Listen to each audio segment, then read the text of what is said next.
ချိန်မြောက်ကွာရတင်းဝင်ကြတဲ့ယောဂီများတရားထုတ်တာဒီလေးဆိုတော့နှစ်နာရီစခန်းသို့ရောက်လာပြီဦးဇင်းတို့နဲ့မမြင်ရဘဲနဲ့ပြရတဲ့အခါကျတော့စနစ်ကြမကြဆိုတာလေဦးဇင်းတို့မပြင်းရဘူးဦးဇင်းတို့တရားစခန်းမှာဆိုရင်တော့ဆရာလေးတွေအမျိုးသမီးယောဂီတွေကသူခွဲရမ်းနဲ့သူယောဂီနဲ့ကြမ်းမှတ်ရတယ်ယဟန်ဒီအမျိုးသားတရားပြတရားထုတ်ပုဂ္ဂိုလ်တွေကလည်းမျိုးသားနဲ့ယဟန်ဒီကိုသူခွဲရမ်းနဲ့သူယောဂီနဲ့သူကြမ်းမှတ်ရတော့ဖြောင်းဖြောင်းမှန်မှန်ရှိတာပေါ့အခုကတော့မမြင်ရတော့ဦးဇင်းတို့ကလည်း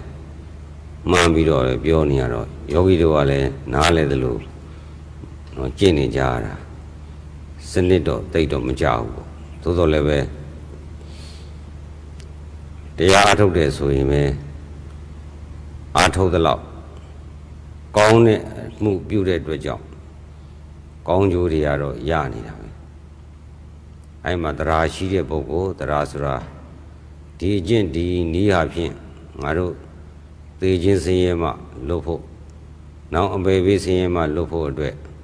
အာကိုထိုက်တဲ့တရားပဲဆိုပြီးတော့တန်ဖိုးထားတဲ့ပုဂ္ဂိုလ်ကတော့တန်ဖိုးရှိရှိကျင့်သွားလိမ့်မယ်အဲဒီလိုမဟုတ်ဘဲနဲ့တရားနဲ့ယုံကြည်မှုနေတဲ့ပုဂ္ဂိုလ်ကတရားကျင့်ရတာနားတယ်ကြားတယ်ပြင်းတယ်လည်းဖြစ်ခြင်းဖြစ်တာမိုးကတော့ရွာတာပဲခံယူတဲ့ပုဂ္ဂိုလ်ကမခံယူတဲ့ပုဂ္ဂိုလ်ကတော့ဘာမှမရဘူးနှုတ်စီကွက်နဲ့ခံယူရတော့လည်းနှုတ်စီကွက်လောက်ရမှာပေပါနဲ့ခံယူတဲ့ပုဂ္ဂိုလ်လည်းပေပါလောက်ရမှာမိုးကတော့ဘယ်သူကိုနည်းစီဘယ်သူကိုများစီလို့တော့မပါဘူးဘယ်သူကိုတော့ရေမခံပါနဲ့လို့လည်းမပြောဘူးနဲ့အခုလည်းမြတ်စွာဘုရားရဲ့တရားတော်ဟာဘယ်လူမျိုးအတွက်မပါဘူးဆိုတာလည်းမရှိဘူးငါဘာသာဝင်မဟုတ်တဲ့ပုဂ္ဂိုလ်တွေအတွက်ဆိုတာလည်းမဟုတ်ဘူးမြတ်စွာဘုရားရဲ့တရားတော်ဟာစိတ်ကျမ်းမာရေးအတွက်ဖြစ်တဲ့အတွက်ကြောင့်လူတိုင်းစိတ်ရှိတဲ့စိတ်တိုင်းဟာလောဘဒေါသမောဟတရားတွေနဲ့လွှမ်းမိုးပြီးတော့မလိုလားအပ်တဲ့အာယုန်နဲ့ပေါင်းသွားလို့ရှိရင်မနှိမ့်မြုပ်တဲ့ဒေါမနတတနှုံနှုံဖြစ်တယ်နှစ်သက်ရဝမ်းမြောက်ရချမ်းသာရလူချင်းရင်အားထုတ်တယ်လူချင်းရတယ်ဆိုတဲ့အဘိဇ္ဇာဆိုတဲ့လောဘဖြစ်တယ်တခါတလေလဲဘာရင်ညာရင်မဟုတ်ခနဲ့တွေးဝေနေတာမောဟဖြစ်တယ်အဲ့လိုဖြစ်တော့ဘာဖြစ်လဲလို့ဆိုတော့ဒီလိုပါပဲတရားမထုတ်တဲ့လူလဲဒီလိုပဲတရားထုတ်တဲ့ဒီလိုပဲစားလိုက်တောက်လိုက်ယူလိုက်ပေါက်လိုက်ပြောလိုက်ဆိုလိုက်ပြီးတော့လဲသေတာပါပဲမထူးပါဘူးဆိုတဲ့ပုဂ္ဂိုလ်လည်းရှိတယ်တချို့ကျတော့လဲဒီတရားကျင့်တာတို့ဘာသာမဟုတ်လို့တို့အကျင့်မဟုတ်ဘူးလို့ညင်းဆန်တာလည်းရှိမှာပေါ့သို့သော်လည်းပဲမြတ်စွာဘုရားဟောတဲ့တရားကတော့မြည်သည့်ဘာသာဝင်လို့ကန့်သတ်ချက်မရှိဘူးဇာနေဇာမြင်လို့ကန့်သတ်ချက်မရှိဘူးအာနာရှိတယ်မရှိဘူးအချမ်းရံရှိတယ်မရှိဘူးငွေကြေးဆင်းရဲတဲ့ချမ်းသာတယ်မပါဘူးပခုံးတစ်ပတ်ကြာခေါင်းပေါက်တဲ့လူသားမှန်သမျှကျင့်သုံးအပ်တယ်ကျင့်မယ်ဆိုလို့ရှိရင်ကျင့်သည်အလျောက်ငြိမ်းချမ်းတယ်ငြိမ်းချမ်းမှုကိုရစေတယ်ငြိမ်းချမ်းလိုတဲ့ပုဂ္ဂိုလ်ကျင့်မငြိမ်းချမ်းလိုတဲ့ပုဂ္ဂိုလ်မကျင့်နဲ့ဒါပဲသို့တော်လဲတရားကျင့်တယ်ဆိုတာဘာလို့တာလဲလို့မေးရင်ကိုယ်စိတ်ကိုနိုင်အောင်ဆုံးမတာမြင်းရိုင်းကိုဆုံးမတယ်ရိုင်းနေတဲ့မြင်းကိုဆုံးမခိုင်းလို့ရဖို့အတွက်ခိုင်းလို့ရမှမြင်းကတန်ဖိုးရှိမှာအဲ့တော့ခိုင်းလို့ရဖို့အတွက်ရိုင်းတဲ့မြင်းကိုကျုံသွင်းပြီးတော့ရိုင်းတဲ့စင်ကိုလည်းကျုံသွင်းပြီးတော့ရင်ကျေးအောင်ဆုံးမတယ်လို့စိတ်ရိုင်းဇယိုက်ရိုင်းဗီဇရိုင်းအကျမ်းတွေကိုဆုံးမတယ်နူးညံ့သွားအောင်တိမ်မွေးသွားအောင်အဲ့လိုဆုံးမတယ်ဦးဇင်းတို့ငယ်ငယ်တုန်းကလောက်စာလုံးလေးခွပြဖို့လောက်စာလုံးလုံးကြတယ်ကံနဲ့ရလာတဲ့ရှင်ကိုဒီတိုင်းလုံးလို့မရအဲ့ဒီရှင်ကိုအချင်းချင်းခါထုထဲချီထုထောင်းချီပြီးတော့စီးပိုင်သွားအောင် အဲ့လိုလောရတယ်အဲ့တော့မှနော်မြင်းရုပ်လုံးမလားနွားရုပ်လုံးမလားနောက်စလုံးလုံးမလားကြိုက်တာလုံးရပြီအခုလဲစိတ်ကိုမဆုံးမတဲ့ပုံကိုမျိုးဟာရိုင်းနဲ့မြင်းရိုင်းနေလို့ဆင်ရိုင်းနေလို့တော်ရရဆင်ရိုင်းကတော့သူ့ဘာသူရိုင်းမိနေတော့သူ့ဘာသူတော့ဟုတ်တာပေါ့သူ့အရိုင်းစိတ်ကသူရိုင်းတယ်လို့မသိဘူးတနေ့သေးပွဲနဲ့တွေ့တဲ့အခါကျတော့ရိုင်းနေတဲ့စိတ်တည်းရဲ့ကြမ်းတမ်းမှုတွေကိုခံစားရလိမ့်မယ်အဲ့တော့မသေးခင်ကြိုတင်ပြင်ဆင်ပြီးတော့စိတ်ကြမ်းစရိုက်ကြမ်းဇောကြမ်းတွေကိုအနုဖြစ်အောင်မသေးခင်တည်းကကြိုတင်နှုတ်သွားအောင်ပြုတဲ့အလုပ်ကိုဝိပဿနာလို့ခေါ်တာလူတိုင်းဟာဘာသာတရားနဲ့လူမျိုးတွေကွဲခြင်းကွဲနေမယ်သို့တော်လည်းစိတ်တရားတော့ကြမ်းထစ်ကနေထောင်းနေဝုန်းနေပဲကိုယ့်အကိုမသေးခင်ကတော့အကြောင်းမဟုတ်ဘူးသေရင်တော့စောက်တရားမရဖြစ်ပြီးတော့စိတ်ကလေးဘယ်နာတီလို့တီးရမှမသိမီးပုံနဲ့ကြားတဲ့ရင်ကောင်းလို့တီးတဲ့နေရာမှန်သမျှမီးခဲကြီးပဲဆိုတော့ဒုက္ခကြီးပဲအဲ့ဒီအချိန်မှာလူမျိုးလည်းမမြည်ဘူးဘာသာလည်းမမြည်ဘူးဒုက္ခပဲတွေ့တော့ဆင်းရဲတော့စောက်တရားမရဖြစ်တော့အဲ့ဒီအတွက်ကြောင့်အဲ့ဒီစိတ်ကလေးကိုဒုက္ခနဲ့တွေ့တဲ့အခါမှာမလုံးမရှက်ထိုင်ရည်တဲ့အခါမှာကိုဒုက္ခဆိုတာသိအခုလိုတရားမထိုင်ဘူးဆိုလို့ရှိရင်ကိုဒုက္ခဆိုတာမသိဘူးဒုက္ခဖြစ်အောင်ပဲဖုံးဖိနေကြတယ်ကြွားလိုက်မဲ့လိုက်နဲ့လိုက်ခြေစမ်းလိုက်လမ်းလျှောက်လိုက်ထားလိုက်ထိုင်လိုက်အဲ့ဒီလိုအပြင်သက်တာ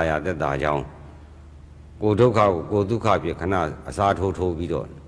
နေသားသလိုအနေချောင်းသလိုနေကြတာအဲ့ဒီလိုအနေချောင်းတဲ့ပုဂ္ဂိုလ်များသိရင်အနေကြတယ်ဘယ်လူမျိုးဖြစ်ဖြစ်ဘယ်ဘာသာဝင်ဖြစ်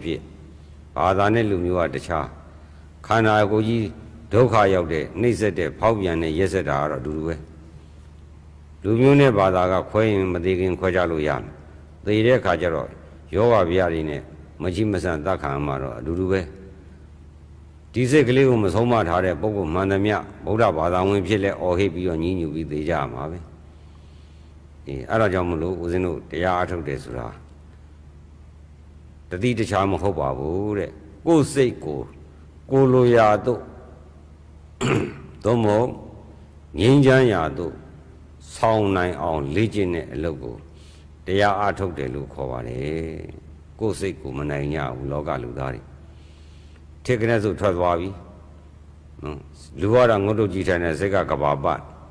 ထွက်နေတာအဲ့လိုထွက်နေရနေပြီးတော့ကြာထိုင်တဲ့အောက်ကညောင်းလာတော့ဟိုဘက်လှည့်ပြင်းလိုက်ပြန်ရောကဘာမပတ်နိုင်တော့ခန္ဓာပြန်ရောက်လာတော့ရောက်တဲ့နေရာကကြိုက်တဲ့ခဲတဲ့ထုံနေခြင်းနဲ့အောင်းနဲ့စူးတဲ့နေရာကြီးဖြစ်တော့မနှင်းမြို့တော့ပြင်လိုက်တယ်ပြင်ပြီးတခါပြန်ပြေးထွက်သွားပြန်တယ်စိတ်ဆိုတာခန္ဓာမှာကိုမနေဘူးအဲ့လိုအတိတ်နာကပြီးခဲ့အာယုန်တွေကိုပြန်တွေးပြီးတော့ဝမ်းနည်းစရာတွေဝမ်းသာစရာတွေအဲ့ဒီလိုနဲ့တွေးပြီးတော့ကြံစည်ပြီးတော့မျောနေတာအဲ့လိုမျောနေရင်အောက်ကခန္ဓာညောင်းညာကြိုက်ခဲမှုဖြစ်လာလိုက်အဲ့ဒီစိတ်ကလေးကခန္ဓာပြန်ကတ်တယ်ပြန်ကတ်တော့မနှိမ့်မြို့တော့ဒါနှလုံးမသားရဘူးပေါ့မနှိမ့်မြို့ဆိုတာပါဠိလိုတော့ဒေါမနတပေါ့အဲ့လိုမနှိမ့်မြို့တဲ့အခါဒေါမနတဖြစ်တော့သက်တာရာကိုအာထုတ်ခြင်းနဲ့ကြွားလဲမလိုက်တော့အာထုတ်မယ်ဆိုတာကအဘိဇ္ဇာအဲ့လိုအဘိဇ္ဇာနဲ့ဒေါမနတဆိုတဲ့အဲ့ဒီအာကုသိုလ်နှစ်ပါးကစိတ်ကိုအမြဲတမ်းအုပ်ချုပ်တယ်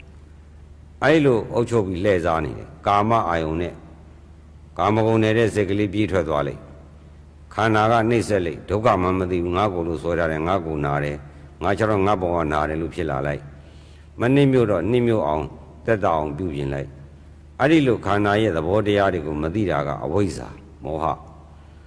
သက်သာရအောင်အာထုတ်တာကအဘိဇ္ဇာမသက်သာတဲ့မနှိမ့်မြို့တဲ့အာယုန်နဲ့တွေ့ရင်နှလုံးမသာရပဲတနှုံနှုံဖြစ်တာကဒေါမနတာအဲ့ဒါကိုမြတ်စွာဘုရားရှင်ကအဘိဇ္ဇာဒေါမနတာဝိနည်းလောကီခြေသားခြေသမီးတို့အဘိဇ္ဇာတိဟူသောသက်သာရာချမ်းသာရာကိုအာထုတ်မဲ့စိတ်ရဲ့ဒေါမနတာတိဟူသောမနှိမ့်မြုပ်တဲ့အာယုန်နဲ့ပေါင်းရတဲ့အခါမှာနှလုံးမသာရမှုကိုဝိနည်းလောကီစိတ်မှာတည်ငါဝိက္ခမနခွာထားပါတဲ့ဒါရင်တရားအာထုတ်တယ်ဆိုတာ ရစကားပြောတာပေါ့အလုံငန်းသဘောနဲ့ပြောမယ်ဆိုရင်အဘိဇ္ဇာဒေါမနတခွာနေတဲ့အလုတ်အတီးပင်တရားအားထုတ်နေတယ်လို့ခေါ်တယ်ဘယ်မူနဲ့မဆိုလိုဘူး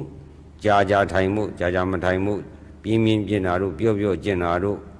နော်နိုင်ရှိတာတို့နိုင်တူတာတို့အဲ့ဒီလိုမပါပါဘူးတဲ့အဖြေကတော့ပြင်းကျင်ပြောကျင်ကြာပဲကျင်ခဏလေးပဲကျင်ကြိုက်တဲ့မူနဲ့ကျင့်မိမိစိတ်မှာအဘိဇ္ဇာဒေါမနတကွာမှုရှိမရှိပေါ်မှာမှတ်တမ်းတင်ရပါမယ်အဘိဇ္ဇာဒေါမနတကွာတဲ့အလုပ်ကျင့်စဉ်လမ်းကြောင်းပေါ်ရောက်မရောက်ဆိုတာမှတ်တမ်းမတင်ဘဲနဲ့ဘိဇ္ဇာဒေါမနတကတန်လန်းကြီးနဲ့တရားရှုနေရှုတဲ့တရားကအတုတရားအထင်တရားကြံစားတဲ့တရားမှန်းစားတဲ့တရားပဲဖြစ်ပါတယ်အဲ့လိုတရားရှုနေဝေဒနာတက်လာတော့မခံနိုင်တော့ဒေါမနတဖြစ်သက်သာရအာထုတ်တော့လောဘဖြစ်တော့ကြွပြီးမှပြီးနဲ့လောဘဖြစ်အဲ့လိုလောဘဒေါသဖြစ်နေကြတယ်အဲ့တော့တရားအာထုတ်တယ်ဆိုတာကလေတဲ့အခုလိုဦးဇင်းတို့လိုရင်းပြောတော့ကိုယ်စိတ်ကိုနိုင်အောင်အဘိဇ္ဇာနဲ့ဒေါမနတနဲ့မဆက်ဆံမိအောင်အာနာပါနဆိုတဲ့လေနဲ့နာသီဝတိုက်တဲ့ထိချက်ကလေးမှာစိတ်ကလေးကိုတီးထားရင်အတိတ်ကိုလည်းမပြေးတော့ဘူးတဲ့အနာဂတ်ကိုလည်းမပြေးတော့အောက်ကခြေလက်ကိုကောင်းအဲ့ဒီနေရာကြိုက်ခဲထုံကျင်နေတဲ့အနိဋ္ဌာယုံဆိုတဲ့ကြမ်းတမ်းနဲ့မနှိမ့်မြုပ်တဲ့အာယုံနဲ့တွေ့တော့လဲအဲ့ဒီစိတ်ကလေးကမဆက်ဆံတော့မတွေ့ထီတော့မရရှိတော့ဘူးမရရှိတဲ့ကြောင့်တတ္တရာအာထုံမဲ့အဘိဇ္ဇာနဲ့မနှိမ့်မြုပ်တဲ့ဒေါမနတအဲ့ဒီစိတ်တွေကကွာပြီးတော့နာသီဝထိချက်ဝင်လေထွက်လေလေးမှာအရှိတို့အနေမြညှိပြီးစိတ်ကလေးတီးနေလွတ်တယ်တတ္တဝါရဲ့ဗီဇကတီးပြီးတော့ငြိမ်ပြီးတော့မနေခြင်းဘူးအာယုံအမျိုးမျိုးကိုငှက်ကလေးတွေပြန်တယ်လို့ဟိုပင်နာဟိုကိုင်းနာပြန်ခြင်းအပြန်လွတ်လွတ်လပ်လပ်ပြန်ခြင်းနဲ့စိတ်ရှိတယ်အဲ့ဒီလိုမပြန်ရလို့ရှင်အကျဉ်းကျပ်ဖြစ်တယ်လို့ထင်တတ်တယ်အမှန်ကအကျဉ်းကျပ်ဖြစ်တယ်ဆိုတာမှားသောနှလုံးသွင်းခြင်းဖြစ်ပါတယ်အခုလိုဗျံပရာပြန်ပြီးတော့ပြေးလွှာကျက်စားနေတဲ့ဒီစိတ်ကလေးဟာအဲ့ဒီလိုအမြဲတမ်းမပြန်နိုင်ဘူးတဲ့တနေ့သေပွဲရောက်တဲ့အခါကျတော့ခန္ဓာကိုယ်ကစက္ကန့်နဲ့မိနစ်နဲ့မချအစာရင်ကအစာမရှိလို့မိတွေလောင်လို့အဆုတ်ကလည်းရေမတက်ရလို့ပူလို့မိကြတွေထဲထားသလိုမခံနိုင်ယောဂကလည်းဓာတ်နဲ့ထိုးသလိုစုနဲ့ထိုးသလိုမိစားနဲ့ထိုးသလိုအသက်ရှူတဲ့နေရာပဲခဲတွေနဲ့စုပ်ထားသလိုအဲ့လိုဖြစ်လာတဲ့အခါမှာဒီစိတ်ကလေးကအတိတ်နာကမပြေးနိုင်တော့ဘဲနဲ့ခန္ဓာရဲ့အနိဋ္ဌာယုံဆိုတဲ့ဆိုးတဲ့အာယုံကြီးနဲ့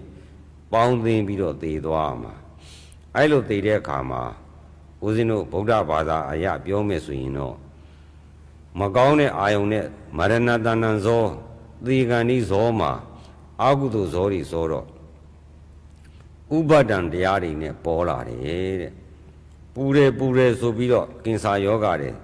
ပူလိုက်တာဆိုပူတာရင်နေဘူးအဆုတ်တွေဘူးစာရင်နေဘူးတော့ပူတာကိုအာယုံပြုတ်ပြီးတော့ပူတယ်ဆိုတဲ့ပညာစွဲပြီးတော့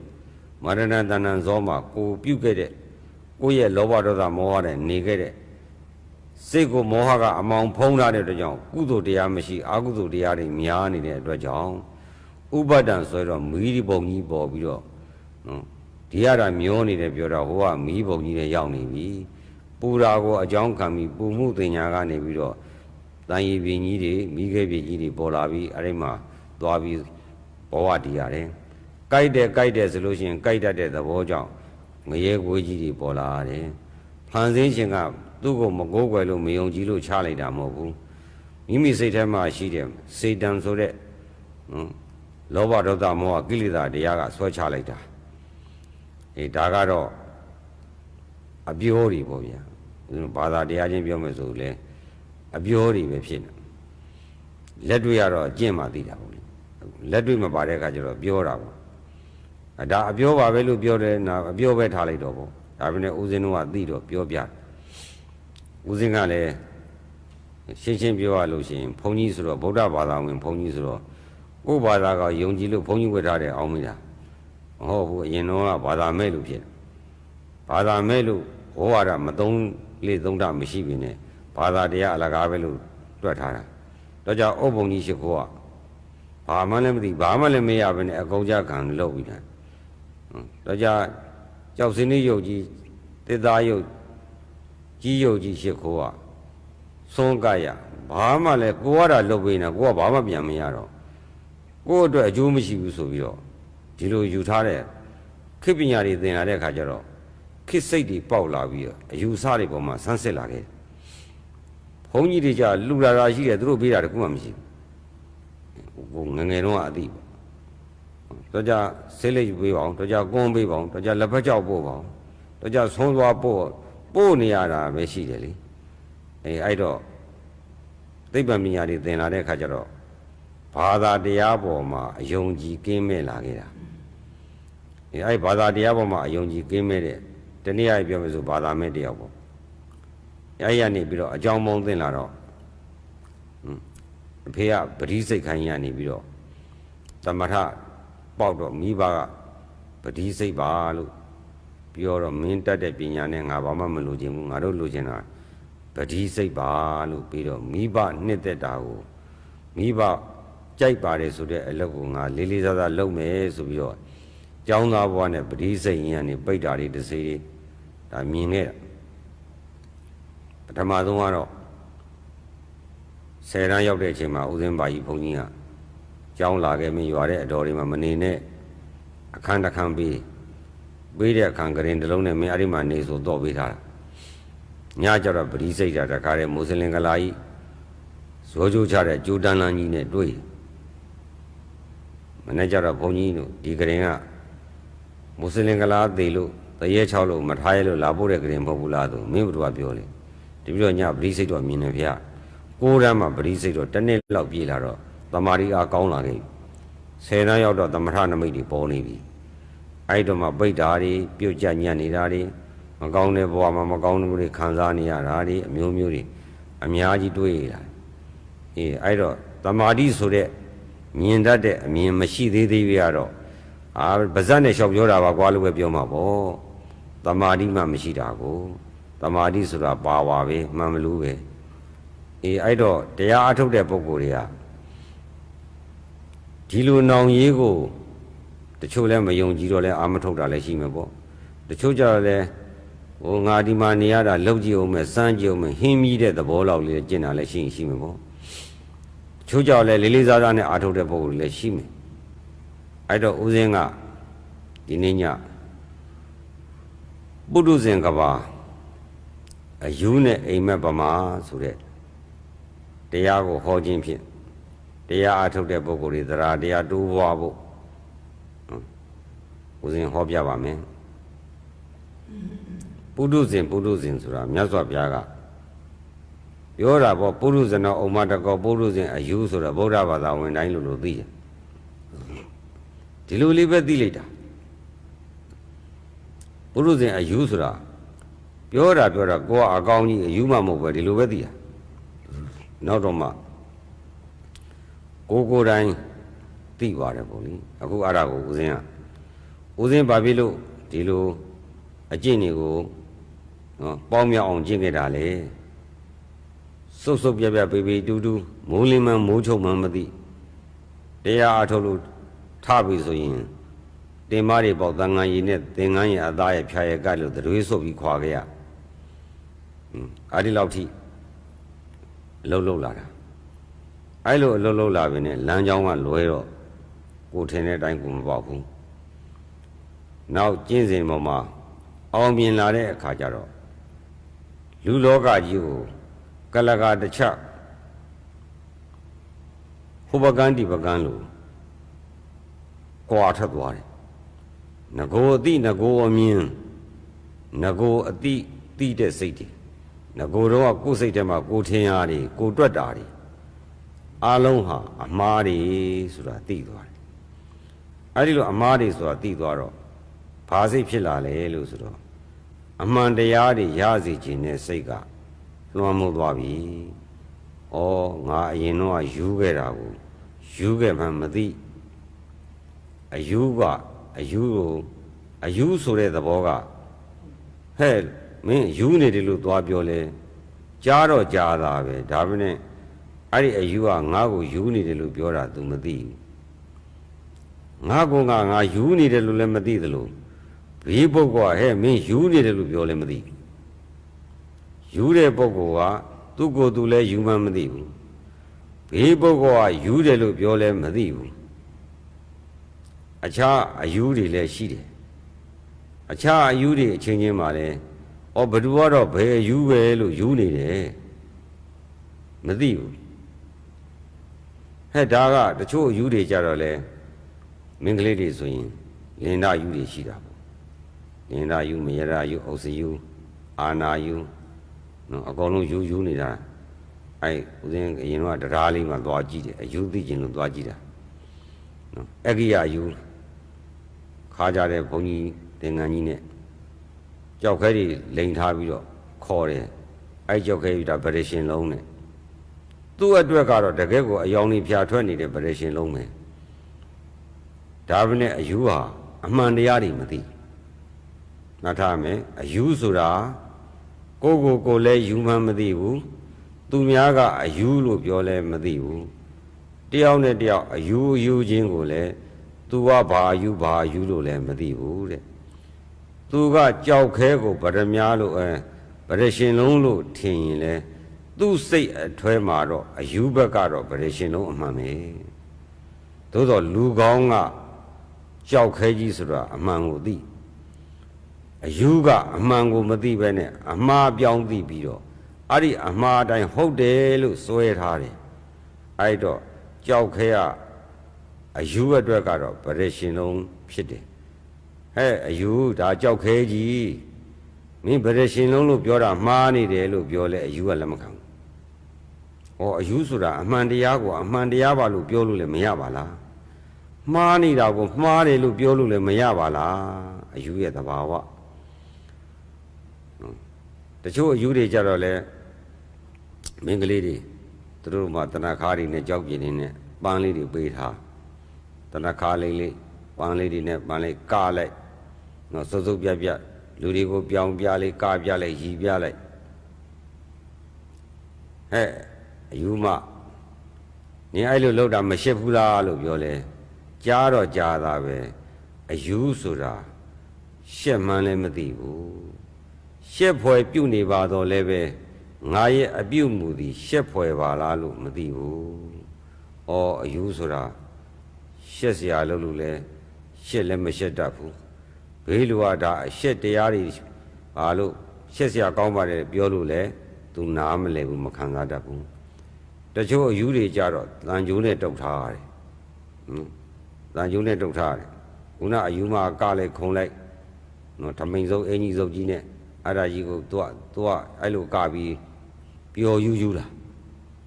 ဟာဒီအစုပ်တွေနဲ့ရှက်တယ်ရှက်เสียကြီးမကပါနဲ့ဒီလိုမရီပါနဲ့ဒီလိုမပြုံးပါနဲ့ပြောလည်းမရတချို့ကြတော့ကြမ်းတမ်းတဲ့အယူတွေကတန်ကြိုးတွေနဲ့ခတ်ထားလူတွေ့တာနဲ့ရိုက်မယ်ပုတ်မယ်သတ်မယ်ပဲဟဲ့အယူမင်းနဲ့ငါနဲ့လည်းဘာမှမဖြစ်ဖ ೇನೆ ငါ့ကိုဘာဖြစ်လို့ရိုက်ချင်တာလဲလို့မေးလို့လဲအယူကနားမလဲအယူကသူ့ရှိလာတဲ့လူကသူ့ရန်သူလို့ထင်ပြီးရိုက်ချင်နေတာနော်သူ့စိတ်ထဲမှာအဲ့လိုဖြစ်တာငါရန်သူငါသားမဲ့ကောင်ဒီကောင်မဲလို့တွက်ထားတာတွက်တဲ့တိုင်ဘဒူးလာသူ့ရန်သူပဲ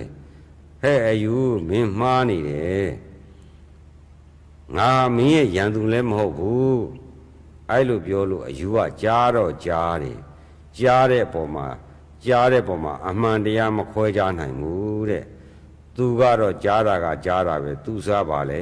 ဒါငါရန်သူပဲတတ်မယ်အယူဆိုတာမိတ်ဆွေမှရန်သူမှလည်းမခွဲခြားတတ်ဘူးတဲ့နော်ရန်သူမဟုတ်တာကိုလည်းရန်သူလို့ထင်နေတာပဲအယူဆိုတာအမှန်တရားတွေကိုမသိဘူးကြမ်းကျင်လဲကြမ်းကကျင်လဲကခုံကျင်လဲခုံပြောကျင်လဲပြောလုံနေပြန်တယ်ဒါလည်းရှက်เสียပါလို့ပြောလဲရှက်เสียအမှုတွေပြုနေပြီမဲ့ဒါရှက်เสียပဲလို့ပြောလဲသူလက်မခံဘူးရှက်เสียပဲလို့ပြောတဲ့အတန်ကြားပြီနဲ့ကြားတဲ့အတန်ပေါ်မှာအဓိပ္ပာယ်အားဖြင့်ဉာဏ်အားဖြင့်မခွဲခြားနိုင်ဘူးတဲ့စိတ်တော့ရှိပါတယ်နားရှိတော့လဲကြားတတ်ပါတယ်မျက်လုံးရှိတော့လဲမြင်ပါတယ်ကြားတဲ့မြင်တာစိတ်ရှိတာရင်တူပြီနဲ့သူ့ရဲ့စိတ်မှာက အမှန်တရားကိုမသိတော့မခွဲခြားနိုင်တဲ့တတိဉာဏ်ပညာဆိုတာမကတ်နိုင်ဘူးအဲ့ဒီအတွက်ကြောင့်မဆုံးဖြတ်နိုင်ဘူးတချို့ကြတော့လဲချေယူသူတို့ကြတော့ဘောပင်နဲ့စာရွက်ကလေးတွေပေးထားတယ်အယူတွေပြင်အောင်လို့အဲ့အနားသွားတယ်လှမ်းခေါ်တယ်ဒီကနန်းထုတ်သေးကြပေါက်ပဲတဲ့ကဲအယူကအကောင်းကိုပြောနေတာအဲ့တော့အယူကသူ့စိတ်ထဲမှာစိတ်တော်ရှိတယ်သူ့စိတ်ကဖြစ်တာတွေဟာသူ့အတွက်အမှန်တရားတွေလို့သူကတွက်ထားတာဒါပဲနဲ့မှားနေသူပေးတဲ့ကနန်းဘယ်လိုလုပ်ပေါ့မလဲမှားနေသို့တော်လည်းပဲအယူဘက်ကကြည့်တော့အမှန်ဒါပေမဲ့သူ့ရဲ့အမှန်တရားကမှားနေတယ်ဆိုတာအယူခင်ဗျမသိရှာအဲ့ဒါကြောင့်မလို့အယူဟူသည်ကိုလည်းယူမှန်မသိအယူယူချင်းကိုလည်းယူမှန်မသိအကောင်းကိုလည်းအကောင်းမှန်မသိမိတ်ဆွေကိုလည်းမိတ်ဆွေမှန်မသိရန်သူကိုလည်းမိတ်ဆွေထင်လို့ထင်မိတ်ဆွေကိုလည်းရန်သူထင်လို့ထင်ရှက်เสียပါလားလို့အပြုမှုဖြစ်တော့လဲရှက်เสียရဲ့လို့မခံစားတတ်ကြောက်เสียပါလားလို့ပြောတော့လဲကြောက်เสียရဲ့လို့မခံစားတတ်နားမလဲတတ်မသုံးတတ်တတ်ဘူးဒါမှားနေတယ်လို့ပြောလဲသူလက်မခံဘူးသူထင်ရသူစွဲတော့တာပဲအေးအဲ့ဒါအယူဘဝပဲအခုလဲဒီလိုပဲတဲ့တို့လူသားတွေသမာဓိဋ္ဌိဆိုတဲ့အမြင်မှန်မရသေးတဲ့ပုဂ္ဂိုလ်မှန်သမျှတို့သည်သမာဓိဆိုတဲ့အဲ့ဒီလိုအဘိဇ္ဇာဒေါမနတဆိုကိလေသာတွေကိုမဖယ်ရှားရသေးတဲ့ပုဂ္ဂိုလ်တွေသည်အမှန်ဆိုတာမမြင်ဘူးအမှန်ကိုအမှန်လို့ဒါမှန်ပါတယ်လို့ပြောလဲလက်မခံဘူးဒါမှားနေတယ်လို့ပြောလဲလက်မခံဘူးသို့တော့မှားနေတာကြီးကိုသူ့ကိုမှားတယ်လို့ပြောပြီးနေသူ့အတွက်ကဒါအမှန်လို့ဆိုချင်ဆိုနေတာအဲ့ဒီအတွက်ကြောင့်စัญญဘက်တရားတွေဖြစ်ရတယ်အဲ့တော့လောကမှာလေတဲ့အမှန်တရားတွေကိုမမြင်တဲ့အခါကျတော့ကိုထင်ရကိုမှန်နေကြတာပဲနော်ဥမာလောကမှာခရစ်ယာန်ဘာသာရှိတယ်ပေါ့သူကလည်းသူကအမှန်ပဲနော်ယေရှုမှအမှန်ကောမှအမှန်ပဲဦးဇင်းတို့လည်းအခုဘာသာတရားအဲ့ဒါကိုလေ့လာဘာသာမဲ့တို့ဘာသာရှိသဘောတရားတွေကိုလေ့လာတဲ့အခါကျတော့ Facebook ဆိုတော့လေ့လာလို့ရပြီပေါ့ဘာသာမဲ့တွေကဘာသာတရားပေါ်မှာဘလို့အပြည့်မြင်နေအစ္စလမ်ဘာသာဆရာတွေကလည်းသူတို့ဘာသာကောင်းကြောင်းသူတို့ဘာသာမှန်ကြောင်းဒါမှမှန်တာအကိအစ္စလမ်ဘာသာဝင်ဆရာတယောက်ကိုမေးမယ်ဟိန္ဒူဘာသာဗြဟ္မာကြီးကိုလက်ခံမလားဆိုသူလက်ခံမှာမဟုတ်ဘူးဒါခမရဘယ်အားမှန်လဲဆိုအလားမှန်တယ်လို့ပဲသူပြောမှာပဲနော်အဲ့လိုဆိုရင်ခရစ်ယာန်လည်းဒီလိုပဲသူတို့ခရစ်မဟုတ်လို့ရှင်ကျန်တာမဟုတ်ဘူးခရစ်ယာန်ဘာသာဝင်တယောက်ကိုဗြဟ္မဏဘာသာလည်းသူတို့ဖန်ဆင်းပါတယ်လို့ပြောနေတယ်အဲ့တော့ခမရဗြဟ္မဏဘာသာဗြဟ္မာဖန်ဆင်းတာကိုခမရလက်ခံလာလို့မဟုတ်ဘူးလို့ပြောမှာအကိဗြဟ္မဏဘာသာဝင်တယောက်ကိုဗြဟ္မဏဘုန်းကြီးတွေကလည်းသူတို့ဗြဟ္မဏဝါဒအကြောင်းတွေဟောနေတာပဲအင်တာနက်ကနေဦးစင်းနားပါတယ်မြန်မာလိုဟောတော့သိတာပေါ့သူတို့ကလည်းဗြဟ္မဏဝါဒရဲ့မှန်ကန်ကြောင်းသဘောတရားတွေဟောတာသူတို့ကလည်းသူတို့အမှန်ပဲ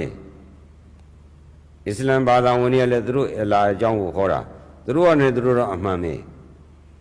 ခရစ်ယာန်ဘာသာဝင်ကလည်းသူတို့ခရစ်တော်မှန်တယ်လို့ပြောတာသူတို့ကလည်းသူတို့အမှန်ပဲဂျူးကလည်းသူတို့ဘုရားမှသူတို့ဘုရားဂျီဟူးပါဒါမှမှန်တာကျန်တာမဟုတ်ဘူးအဲ့ဒါဂျူးခရစ်ယာန်အစ္စလမ်ဟိန္ဒူရဲ့ဗုဒ္ဓဘာသာဘုရားဂေါတမမှန်လားသူမမှန်မှုမှားတယ်ဒီလိုပြောမယ်ဗုဒ္ဓဘာသာဝင်တွေသွားမေးရင်လည်းအစ္စလမ်ဘာသာကိုလက်ခံလားလက်မခံဘူးတို့ဗုဒ္ဓမှန်နေခရစ်ယာန်ကိုလက်ခံလားလက်မခံဘူးဂျူးရောဟိန္ဒူရောလက်မခံဘူးသူတို့ကဖန်ဆင်းရှင်အတ္တဝါဒတွေဂေါတမဗုဒ္ဓတို့ဘုရားကအနတ္တဝါဒဆန့်ကျင်ဘက်ကြီးဖြစ်နေတယ်အဲ့လိုဆိုရင်အမှားတွေဖြစ်နေပြီအမှားတွေဖြစ်နေပြီဆိုကြအဲ့ဒီအမှားတွေကိုမမှားကြအောင်ဘာသာတရားဆိုတာသာဝရငြိမ်းချမ်းမှုရှာကြတာအလားကိုယုံကြည်လို့ကိုယ်ွယ်အသက်နဲ့အာနေမီပညာတော်လိုက်နိုင်လေဂျင်းတ်ဆိုတဲ့ကောင်းကင်ဘုံကြီးမှာသာဝရချမ်းသာခြင်းလို့ခရစ်တော်ကိုကိုးကွယ်တဲ့ယုံကြည်တဲ့ဆိုတာလေသိပြီးတဲ့အခါမှာသူတို့ဘုရားကရှင်ပြန်ထမြောက်တဲ့ တရားစီရင်တဲ့အခါမှာရှင်ပြန်ထားပြောင်းမယ်အလာကလည်းအစ္စလမ်ဘာသာဝင်တဲ့ပုဂ္ဂိုလ်တွေကလည်းသိပြီးတဲ့အခါမှာသူတို့ဖရာကတရားစီရင်တဲ့အခါသိတဲ့လူတွေပြန်ရှင်ပြန်ထားမြောက်မယ်ယူကလည်း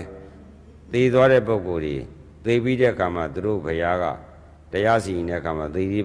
တဲ့ပုဂ္ဂိုလ်တွေပြန်ရှင်ပြန်ထားမြောက်မယ်အဲ့ဒီကြလို့ရှိရင်သူတို့ဖရာတွေကိုယုံကြည်တဲ့ပုဂ္ဂိုလ်တွေဟာငရဲလွတ်ပြီးတော့ထာဝရချမ်းသာရောက်မယ်သူကလည်းသူယုံကြည်ကြတယ်သူတို့ကသူတို့အမှန်ပဲမားတယ်မှန်တော့မသိသူတို့ကလည်းသူတို့ကအမှန်ပဲဟုတ်ပြီကဲအဲ့လို့ဆိုရင်ကိုယ့်အကိုမှန်နေဆိုရင်အဲ့တော့ဟိန္ဒူဘာသာကလည်းအတ္တကကိလေသာမူလအတ္တကြီးကတတ္တဝါတွေဖန်ဆင်းပြီးအဲ့ဒီမှာကိလေသာနဲ့အတ္တတွေပွားထည့်ပေးလိုက်တယ်အဲ့ဒီအတ္တကအဲ့ဒီကိလေသာမှာလွတ်အောင်ကျင့်စဉ်တွေနဲ့ရုံးထွက်လို့လွတ်သွားရင်မူလအတ္တနဲ့ပြန်ပေါင်းရင်မောက္ခလွတ်ပြီးချမ်းသာတယ်အဲ့တော့ဂျူးကလည်းထာဝရချမ်းသာဖို့ခရစ်တော်ကလည်းထာဝရချမ်းသာဖို့အစ္စလမ်ကလည်းထာဝရချမ်းသာဖို့ဗြဟ္မဏကလည်းထာဝရချမ်းသာဖို့ဗုဒ္ဓဘာသာကျတော့လည်းနိဗ္ဗာန်ဆိုတာထာဝရချမ်းသာပဲ။အော်ဘာသာတရားအလုံးပေါင်းလိုက်လို့ရှိရင်ထာဝရချမ်းသာဖို့ဆိုတဲ့အဖြေတစ်ခုကတော့သွားတူနေတယ်။သို့တော်လည်းပဲအဖြေတော့တူနေပြီနဲ့ကဲအဖြေတူတယ်လို့ရှိရင်အတ္တဝါဒကမှန်သလားအနတ္တကမှန်သလားလို့ပြန်စစ်ကြပါလို့ပြောတယ်မဟုတ်ဘူးငါမှန်တယ်ငါမှန်တာပဲမစစ်တော့ဘူးငါနဲ့ကတော့မှန်နေတာပဲအလားကလည်းသူ့ဟာသူမှန်နေတယ်ကျန်တဲ့မလုံနိုင်ဘူးကဲအဲ့လိုဆိုရင်တို့လူသားတွေအတွက်ထာဝရချမ်းသာဖို့တခုတည်းသောပန်းတိုင်အနေနဲ့ရည်ဝယ်ပြီးတော့တို့လူသားတွေငြိမ်းချမ်းမှုရှာကြတယ်အဲ့တော့တို့လူသားတွေကွာတို့ရှာကြတဲ့ထာဝရငြိမ်းချမ်းမှုပန်းတိုင်ကတော့တူတယ်ဟိသို့တော်လည်းပဲနော်အယူအဆတွေလွဲမှားနေတာမတူတာတော့ဖြစ်နေတယ်အဲ့လို့ဆိုရင်တို့လူသားတွေကိုတကယ်အကျိုးပြုမဲ့ဘာသာတရားကိုဆန်းစစ်ဖို့တို့ညှိကြရအောင်လို့ပြောကြည့်တရားမှလည်းမခံဘူးတရားမှလက်ခံမှာမဟုတ်ဘူးခုနလိုအယူလိုပဲအသေးကင်ထားတာပဲသူကနဲ့သူကတော့အမှန်ပဲနော်ကြောက်ခဲကြီးဗရရှင်လုံးသူဆွဲတာမလွတ်ဘူးအယူဘလို့သွားပြောဟဲ့ကြောက်ခဲပြောဘလို့မှလက်ခံမှာမဟုတ်ဘူးအေးအဲ့တော့ဘာသာတရားကလည်းမှားတွေရှိနေတယ်အဲ့ဒီအမှားကိုအဖြေရှာကြပါလားလူသားချင်းအတူတူအကျိုးရှိဖို့အတွက်မရှာကြပြန်ဘူးအယူဟဲ့မင်းပြင်ပါလက်ခံမှာမဟုတ်ပန်းနေနဲ့တဏှာတွေနဲ့ကခုံနေဟဲ့မလုံးနဲ့အင်ကြီးပြန်စီထားဓမိန်နေလုံအောင်ဝေးအဲ့ဒါရှက်ဆရာကြီးပြောလဲမလုပ်ဘူးသူလုပ်ချင်လို့တန်ကြိုးကြီးနဲ့တုတ်ထားတဲ့လူကလည်းအလကားနေဒေါသဖြစ်နေဟဲ့ဘယ်သူမှလည်းမင်းရန်လုံးမဲ့လူမရှိဘဲနဲ့ဘာလို့ဒေါသဖြစ်နေတာလဲလို့ပြောလဲလက်ခံမှာမဟုတ်ဘူးနော်အေးအဲ့ဒီလိုပဲဘာသာတရားမှလည်းအယူပဲဖြစ်နေကြအယူတွေဖြစ်မစွန့်ဘူးဒါဖြင့်ဘာသာတရားအတွက်အမှန်တရားကဘာလဲလို့အဖြေရှာကြမယ်ဆိုလို့ရှိရင်နော်အဲ့ဒါဆိုရင်လူသားအကျိုးပြုမယ်အကယ်၍ဘာသာတရားကတကယ်ရှိမယ်ဆိုရင်တခုတည်းသောဘာသာဖြစ်တဲ့အားလုံးကထာဝရငြိမ်းချမ်းမှုဆိုတော့ကဲအဲ့လိုဆိုရင်အစ္စလာမ်ရဲ့ခရစ်ယာန်ရဲ့ဂျူးတွေကဖန်ဆင်းရှင်တခုတည်းလို့တူတယ်သဘောတူတော့တယ်သိပြီးတဲ့အခါမှာထာဝရဘုရားဖန်ဆင်းတရားစီရင်မယ်ဆိုတာတူတယ်။အော်ပြီဆိုရင်အဲ့လိုဆိုရင်ဂျူးခရစ်ယာန်အစ္စလာမ်တကောင်းနဲ့ပေါင်းလိုက်ကဲသိကြမလားဘလို့အာမခံမလဲဘလို့ထောက်ထားလဲပြီးဆိုရင်ရှင်းဖို့သိပြီးတဲ့ပုဂ္ဂိုလ်တွေထာဝရဘုရားတရားစီရင်တာဘယ်နှပွဲတွေ့ပြီးပြီလဲဘယ်နှယောက်လွတ်သွားပြီလဲသိတာတော့တဖို့ဖို့သိနေတာပဲ။နော်အစ္စလာမ်ဘာသာဝင်လည်းတပြုံကြီးသိနေတာပဲခရစ်ယာန်ရောဂျူးရောအများကြီးသိနေတာပဲ။သိသွားတာတွေတိုင်းနော်ရေးတွက်လို့မရနိုင်အောင်ဖြစ်နေတယ်။ဒါပေမဲ့ဘယ်နှသုတ်တရားစီရင်သွားပြီလဲကွာတို့စစ်ကြအောင်ဆိုတော့လည်းမသိဘူး။ဒါပြင်အတ္တရှိတယ်မဟာပြမကြီးအဲ့ပြမကိုယုံတဲ့ဟိန္ဒူတွေလည်းသေတဲ့လူတွေတပုံကြီးပဲကဲမူလအတ္တကြီးနဲ့ဗမာကြီးနဲ့ပျောက်ပေါင်းသွားတာဘယ်လိုတွေ့ရလဲဘယ်လိုရှိပြီလဲဘယ်နှယောက်ရှိပြီလဲလို့စင်းချပြရေးဆိုတော့အဲ့ဒါလည်းမပြနိုင်ဘူးကဲအဲ့ဒါကိုသိလားဆိုတော့လည်းမသိဘူးမသိဘဲနဲ့မဟုတ်ဒုဘာသာမှန်တာပဲငါဂျူးခရစ်ယာန်အစ္စလာမ်ကလည်းသူ သူတို့ဘုရားကဘယ်တော့တရားစီရင်မှလည်းမသိတရားစီရင်တာလည်းမတွေ့ဘူးနော်ကျွတ်သွားတာဘယ်နဲ့တုတ်ဆိုလည်းမသိပဲနဲ့တို့ကတော့မလွတ်နိုင်ဘူးပဲအဲ့လိုဖြစ်တယ်အဲ့တော့မှဂေါတမဗုဒ္ဓကတန်ဒိဋ္ဌိကိုချက်ချင်းအကျိုးပေးမယ်နောက်မှဘုရားကကဲမှာမဟုတ်ဘူးတဲ့ကိုယ်စိတ်ထဲမှာကိုယ်စိတ်ကကိုယ်စိတ်ကိုပဲပြန်ပြီးတော့နှိမ့်ဆက်နေတာပဲတဲ့အမှန်မြင်အောင်လို့ငါနီးတွေပေးမယ်တဲ့အမှန်မြင်တဲ့နီးရရင်ကိုယ့်ကိုပြန်စစ်တယ်ကိုယ့်ကိုပြန်စစ်လို့ရှိရင်ကိုယ့်ကိုမြင်မယ်တဲ့မကြည့်မဲနဲ့တော့ရှောက်ဝေဖန်နေလို့ကတော့အချင်းကြီးပဲတဲ့အဲ့တော့ငါပေးမဲ့မဂ္ဂင်၈ပါးအကျင့်တရားကတော့ဖြင့်ကိုယ်စိတ်မှာရှိနေတဲ့လောဘဒေါသမောဟကိုတမာတိနဲ့ဖယ်ရှားပြီးတော့တမာဒိဋ္ဌိတမာသင်္ကပ္ပဆိုတဲ့ပညာနဲ့သုံးသပ်ရင်ကိုယ်တိုင်သိပါလိမ့်မယ်ငါပြောတာကိုမယုံပါနဲ့အောင်တဲ့ဂေါတမဘုရားကငါပြောတာကပြောတာပဲရှိပါသေးတယ်တဲ့အပြောသက်သက်ပဲသဘောထားလိုက်ပါတော့တဲ့သို့တော်လည်းပဲငါပြောတဲ့အတိုင်းမှားလားမှန်လားသိချင်ရင်တော့ငါလည်းသိအောင်အားထုတ်ခဲ့တဲ့မဂ္ဂင်၈ပါးဆိုတဲ့သီလမဂ္ဂင်သမာဓိမဂ္ဂင်ပညာမဂ္ဂင်ဆိုတဲ့အဲ့ဒီမဂ္ဂင်နဲ့ငါကျင့်လို့ငါတွေ့ပြီငါတွေ့တဲ့အတိုင်းမင်းတို့ကိုယ်ပိုင်ညာနဲ့ကိုယ်ပိုင်စစ်ဆေးခြင်းရင်တော့ငါတွေ့တဲ့ဤကတော့ဟာဒီဤပဲဆိုပြီးတော့ဇူလာသီလမေဇိမသီလမဟာသီလအိန္ဒြိယတံဝရသီလနဲ့စိတ်မှရှိတဲ့ကိလေသာတွေမကအောင်ခွာထားတယ်အဲ့ဒီကနေပြီးတော့ရောင်ရဲလေခြင်းတတိတံမဇင်စိတ်ကိုကိလေသာတွေခွာနိုင်သမျှခွာတယ်အဲ့ဒါပြီးတော့ပထမဇံဆိုတာကပထမတမာတိပထမတမာတိကအတိတ်အနာကပြေးနေတဲ့အဲ့ဒီစိတ်တွေကိုကာပြီးတော့ပယ်ခွာပြီးတော့ကမ္မထာနမိတ်မှာတည်တာပြစ္ဆုတ်ပံမျက်စိနဲ့အစဉ်နားနဲ့အတန်နှာခေါင်းနဲ့နံရှာနဲ့ရတာကိုယ်နဲ့အတွေ့ဟာဒီခန္ဓာကိုယ်ကြီးနဲ့တွေ့ထိစရာသို့မဟုတ်ခန္ဓာကိုယ်ထဲမှာဒီဖုဒ္ဓဘာအာယုန်ရှိတယ်တင်တာတောင်းတာထုံတာကျင်တာကြိုက်တာခဲတာအဲ့ဒီကိုယ်နဲ့အတွေ့အဲ့ဒါလည်းလုပ်ရမယ်အတိတ်အာယုန်နဲ့လည်းစိတ်နဲ့လုပ်ရမယ်အနာဂတ်အာယုန်နဲ့လည်းစိတ်နဲ့လည်းလုပ်ရမယ်မျက်စိနဲ့အစဉ်နားနဲ့အတန်နှာခေါင်းနဲ့နံရှာနဲ့ရတာကိုယ်နဲ့အတွေ့နဲ့လည်းလုပ်ရမယ်တရားချင်းတဲ့ယောဂီတွေမှတ်ထားပါကိုယ်နဲ့အတွေ့နဲ့လွတ်ဖို့ဦးဇင်းတို့နှာသီးဝကတ်လိုက်တယ်နော်အတိတ်နာကပြေးတာကတော့မဟုတ်ဘူးခန္ဓာကိုယ်နဲ့အတွေ့ကဝိညာဉ်တက်လာရင်မသက်သာဘူးသိတော့ကိုယ်နဲ့အတွေ့နဲ့ရောသေးရမှာမလို့အဲ့ဒီကိုယ်နဲ့အတွေ့မှာခွာလိုက်ပါတဲ့အဲ့ဒါကပထမဇန်သမာဓိကအဲ့ဒီညီညူးတဲ့အမှောင်ချထားတဲ့လှည့်စားတတ်တဲ့ကိလေသာတရားတွေကိုပထမသမာဓိနဲ့ခွာလိုက်ပါစိတ်ကိုပါဝါတင်ခိုင်းတာမှန်တော့မှန်ပဲပါဝါမတင်ရင်ရိုးမှန်ပဲပါဝါတင်လိုက်ရင်ချဲ့ကြည့်လို့ရတဲ့အစွမ်းနေဖြစ်လာအခုလဲစိတ်ကဒီတိုင်းပဲနိရောဓတရားနဲ့အညစ်အကြေးတွေကိုတန့်ရှင်းလိုက်ရင်ပါဝါတက်လာတဲ့စိတ်ဖြစ်လာတယ်ဒုတိယဇန်သမာဓိပထမဇန်မှာရရှိထားတဲ့ဝိတ္တဝိသရာပိတိဒုက္ခဧကကရာဆိုပိတိဒုက္ခ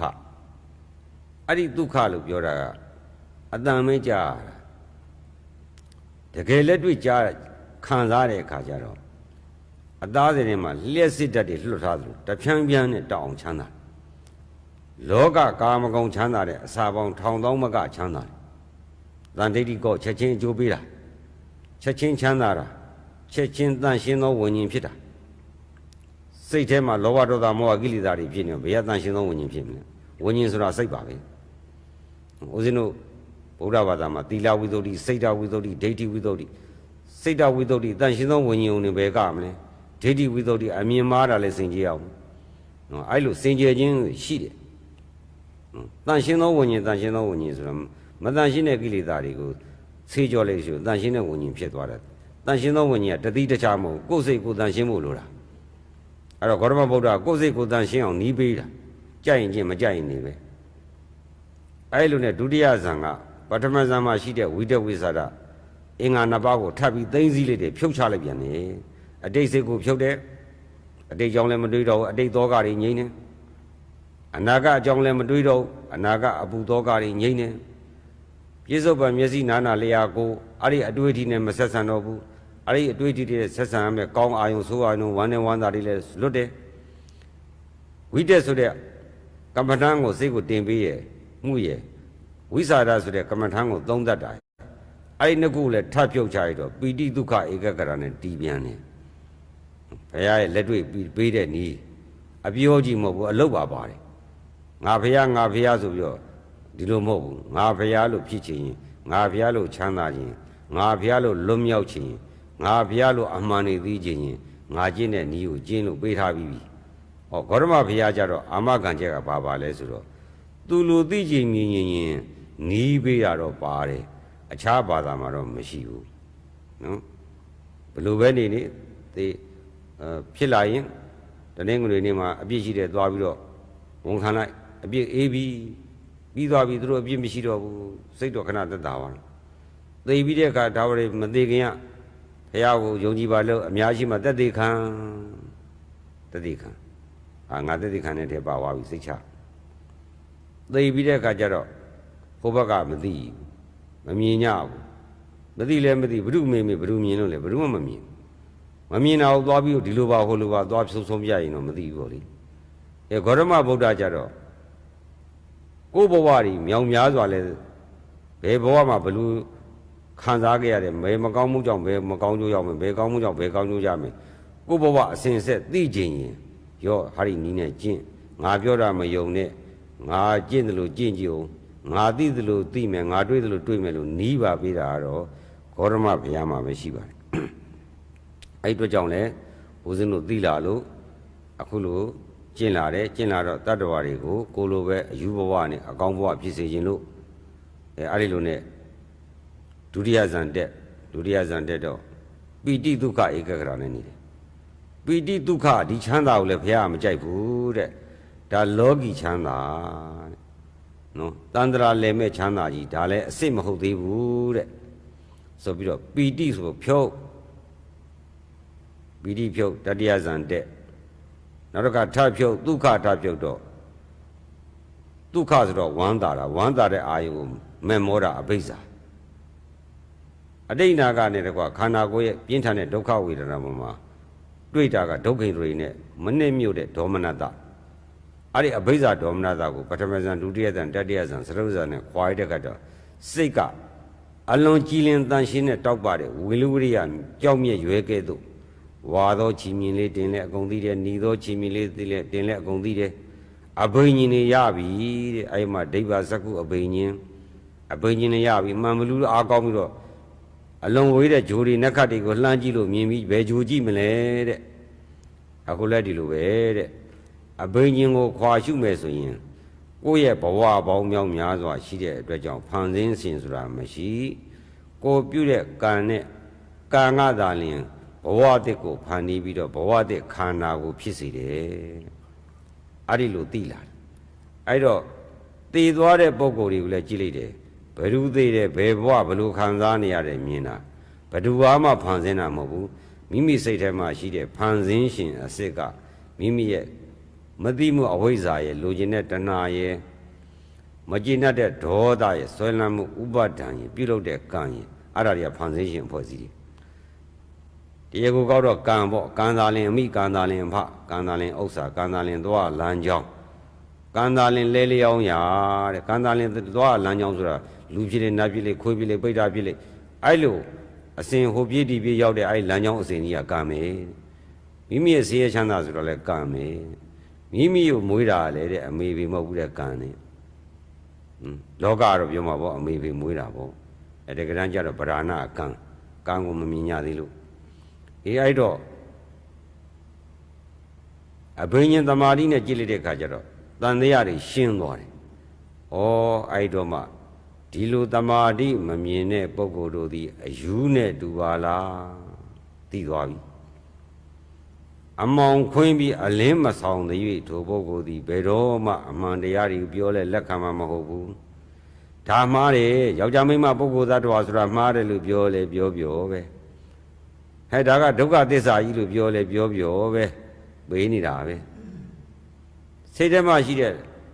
တဏှာကိလေသာတွေကိုပယ်ရတမယ်မတတ်လို့ရှိရင်တို့ဗုဒ္ဓဘာသာတွေမှာလဲဘဝတဲ့ခန္ဓာရအိုနာရတယ်ဘဝထတ်ရအိုနာတိပဲထတ်ရမကြည်နဲ့လို့ထတ်နေအိုနာတိပဲထတ်ရတယ်ဆင်းရဲနေတာတိုးနေတယ်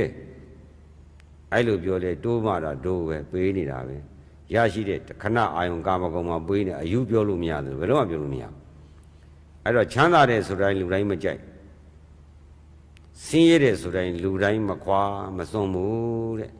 လောကဒုက္ခပါပဲဒုက္ခပါပဲအဲ့ဒုက္ခပါပဲဒါပြောတာဒုက္ခတိုးပွားအောင်လားလောက်တာအဲ့ဒုက္ခခွာလားဆိုတော့မစွန့်ကြပါဘူးဟာနိဗ္ဗာန်ချမ်းသာတဲ့စေတမရှိတဲ့ကိလေသာတွေပယ်တတ်ရင်ချမ်းသာတယ်ပြောလေပြောပဲချမ်းသာတယ်ဆိုတိုင်းလူတိုင်းမကြိုက်ဆင်းရဲတယ်ဆိုတိုင်းလူတိုင်းမစွန့်မှန်တယ်ဆိုတိုင်းလူတိုင်းလက်မခံမှားတယ်ဆိုတိုင်းလူတိုင်းလက်မစွန့်ဟဲ့ဒါမှားနေတယ်ပြောလဲအယူလိုပဲမစွန့်ဒါမှန်တယ်လို့ပြောလဲအယူလိုလဲလက်မခံဘူးဩအဲ့တော့မှဦးဇင်းတို့မှာတနေ့ဘယ်စိတ်ဖြစ်နေလဲဆိုဒီစိတ်ပဲဩလူတွေအယူဘဝကအယူကိုပြောလို့မရတယ်လို့အကောင်းစကားအမှန်တရားတွေပြောလို့မရတယ်လို့လူတွေယူပြီးကြောင်တောင်ယူတွေတီးကြည့်မပြတ်ဖဲနဲ့ယူနေတဲ့အယူကြီးတွေ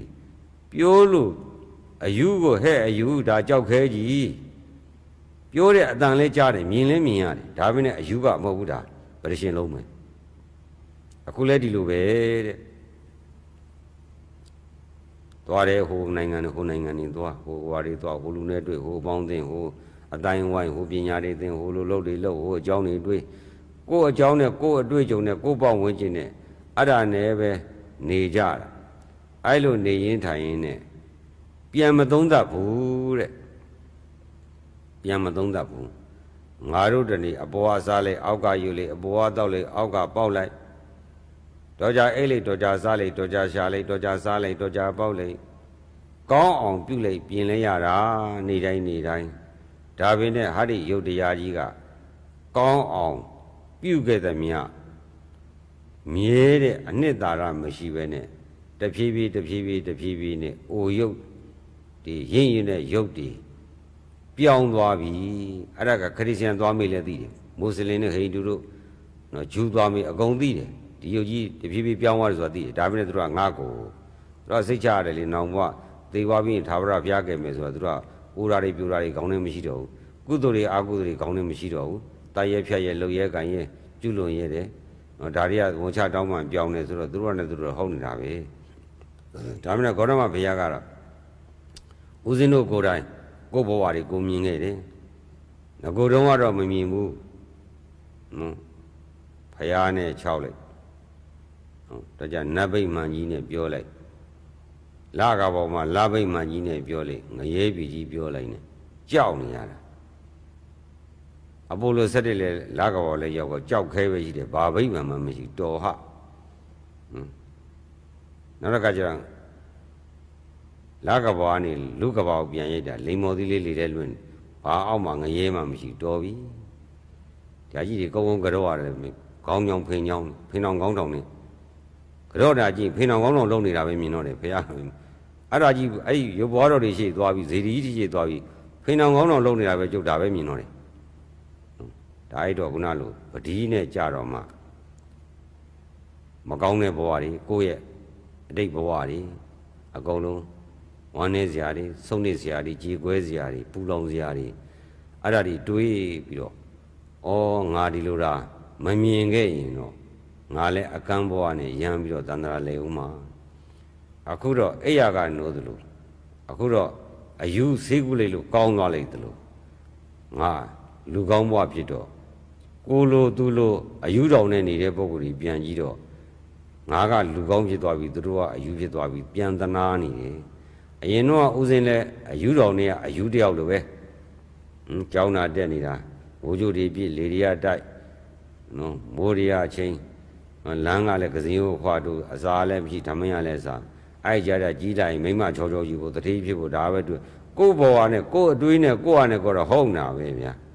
နော်ကိုယ့်လူကိုယ့်အတိုင်းဝိုင်းကိုယ့်ရွှေမျိုးအဲ့ဒီကြားထဲမှာပဲငါသူ့တဲ့ငါတဲ့နဲ့အဲ့လိုနေကြတာအဲ့ဒါကြီးကအကုန်လုံးယူပြီဆိုတာသိသွားတာလောကဆိုတာဦးဇင်းရှင်းပြပါမယ်ဘာကြောင့်ယူလဲဆိုတာနောက်တစ်ချက်ကအိမ်မက်ပါမှာ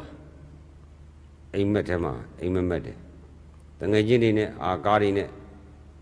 စီးကြပြောကြသွားကြဒီတော်နဲ့ နော်ကံကြီးမှာရေကူးကြဘောလုံးတွေကန်ကြဆော့ကြအဖိုးတွေဖွားတွေနဲ့ဆော့ကြပျော်မြူးကြတခါလေကိုကဦးဇင်းကရေမကူးတတ်ဘူးဦးဇင်းနေလည်းမကူးတတ်ဘူးရေကကူးကျင်နေတာရေကူးကျင်တာမိဘကနှစ်ဖက်သောမိဘတွေရဲ့သာဥယရနာဆိုတော့ရှင်မပြုတ်ရရင်မှကြောက်လို့ရှင်မပြုတ်ခင်အနောက်ရှက်ရှိမှကြောက်လို့ရေထဲကိုကန်နေပြီဖြစ်ချောင်းနေပြီဖြစ်ဆင်းတာတွေ့တဲ့လူရိုက်ပါလို့မှားထားတော့အကုန်လုံးကြောက်နေရတော့ရေမကူးတတ်ဘူးအဲ့တော့ရေကကူးကျင်တာပေါ့အိမ်မက်ထဲကျတော့ရေကူးလိုက်တာအိမ်မက်ထဲမှာတော့တကယ်ရေကူးနေတာပဲတကယ်ကူးနေတာပဲတကယ်ရေပဲအဲ့ဒီအချိန်မှာဘေးလူတယောက်ကအေးကောင်ကြီးမင်းအဲ့ဒါအိမ်မက်နေတာတကယ်ရေမဟုတ်ဘူးလို့ပြောလဲလက်ခံမှာမဟုတ်ဘူးဒါဒီရေဒီမဟုတ်ဘူးလားအကျုပ်ဒီမှာရေဒီကူးနေတာပဲလို့ခင်ဗျမတွေ့ဘူးလားလို့ပြန်ပြောမှာပဲတဲ့အဲ့ရနိုးတဲ့အခါကျတော့ဗမာလဲရေမရှိဘူးနောက်ဦးစင်းဘာဖြစ်ဘူးလဲဆိုတော့ငငယ်တုန်းကပဲအိမ်မက်တာတကယ်ချင်းနှစ်ယောက်ဘုန်းကြီးကျောင်းကပြန်လာဦးစင်းရရှိရတကယ်ချင်းကနောက်ကအဲ့ဒီမှာလက်စွပ်တွေလက်ကောက်တွေတွေ့တော့အာရဝမ်းသာနဲ့ပြေးလဲယူတော့နောက်ကတကယ်ချင်းကငါလည်းပြေးအောင်ဆိုပြီးလိုက်တာမပြေးဘူးဆိုပြီးတော့တအားဆုပ်ပြီးပြေးတာပြေးပါမြတ်တော့မောပြီးတော့အဲ့ရနိုးတော့လက်ကြီးကလည်းဆုပ်ရဲ့လက်ကတော့ဆုပ်ရဲ့ကြီးပဲနော်လူကမောဟိုက်ဖွင့်လက်ကြီးတော့လက်ထဲဘာမှလည်းမရှိအိမ်မက်ထဲမှာတော့တကယ်ရွှေပဲတကယ်ပြေးနေတာပဲတကယ်ဟုတ်လားဆိုတော့မဟုတ်ဘူးတဲ့အဲ့ရနိုးတဲ့အခါအိမ်မက်တာတွေဟာစိတ်ရဲ့အယောင်ဆောင်လှည့်စားတဲ့သဘောတွေပါလားလို့သိရတယ်လို့ပဲအခုလည်းတမာဒိဋ္ဌိဉာဏ်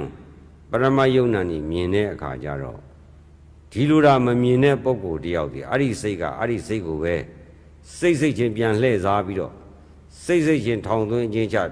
စိတ်ချင်းညှို့ကွင်းထောင်အဲ့ဒီစိတ်ထဲမှာအဲ့ဒီစိတ်ကပဲပြန်တဲ့ကိုညှို့ကွင်းနဲ့ကိုမိဆိုလိုတာတော့ကိုယူနဲ့ကိုမိနေတာပေါ့ကိုရဲ့ယုံကြည်မှုကိုရဲ့ဆွဲလန်းမှုအဲ့ဒါနဲ့စိတ်ကိုပဲပြန်ပြီးတော့ညှို့ကွင်းနဲ့ဖမ်းတယ်လို့ထောင်ချလက်ထိတ်ကကြီးပြန်ပြီးထောင်ထဲသွင်းတယ်လို့ကိုယူဆထဲမှာပဲထောင်ကြအဲ့တော့အခုလဲဒီလိုပဲအိမ်မက်တွေမက်နေကြတယ်ယောက်ျားရှိတယ်မိန်းမရှိတယ်ပုဂ္ဂိုလ်ရှိတယ်သတ္တဝါရှိတယ်ငါတို့ကဘာလူမျိုးရှိတယ်ငါတို့ကဘယ်ဘာသာတို့ကအဲ့တော့တို့ကဘယ်အာဏာရှိတယ်တို့ပါတီကဘလို့ဖြစ်တယ်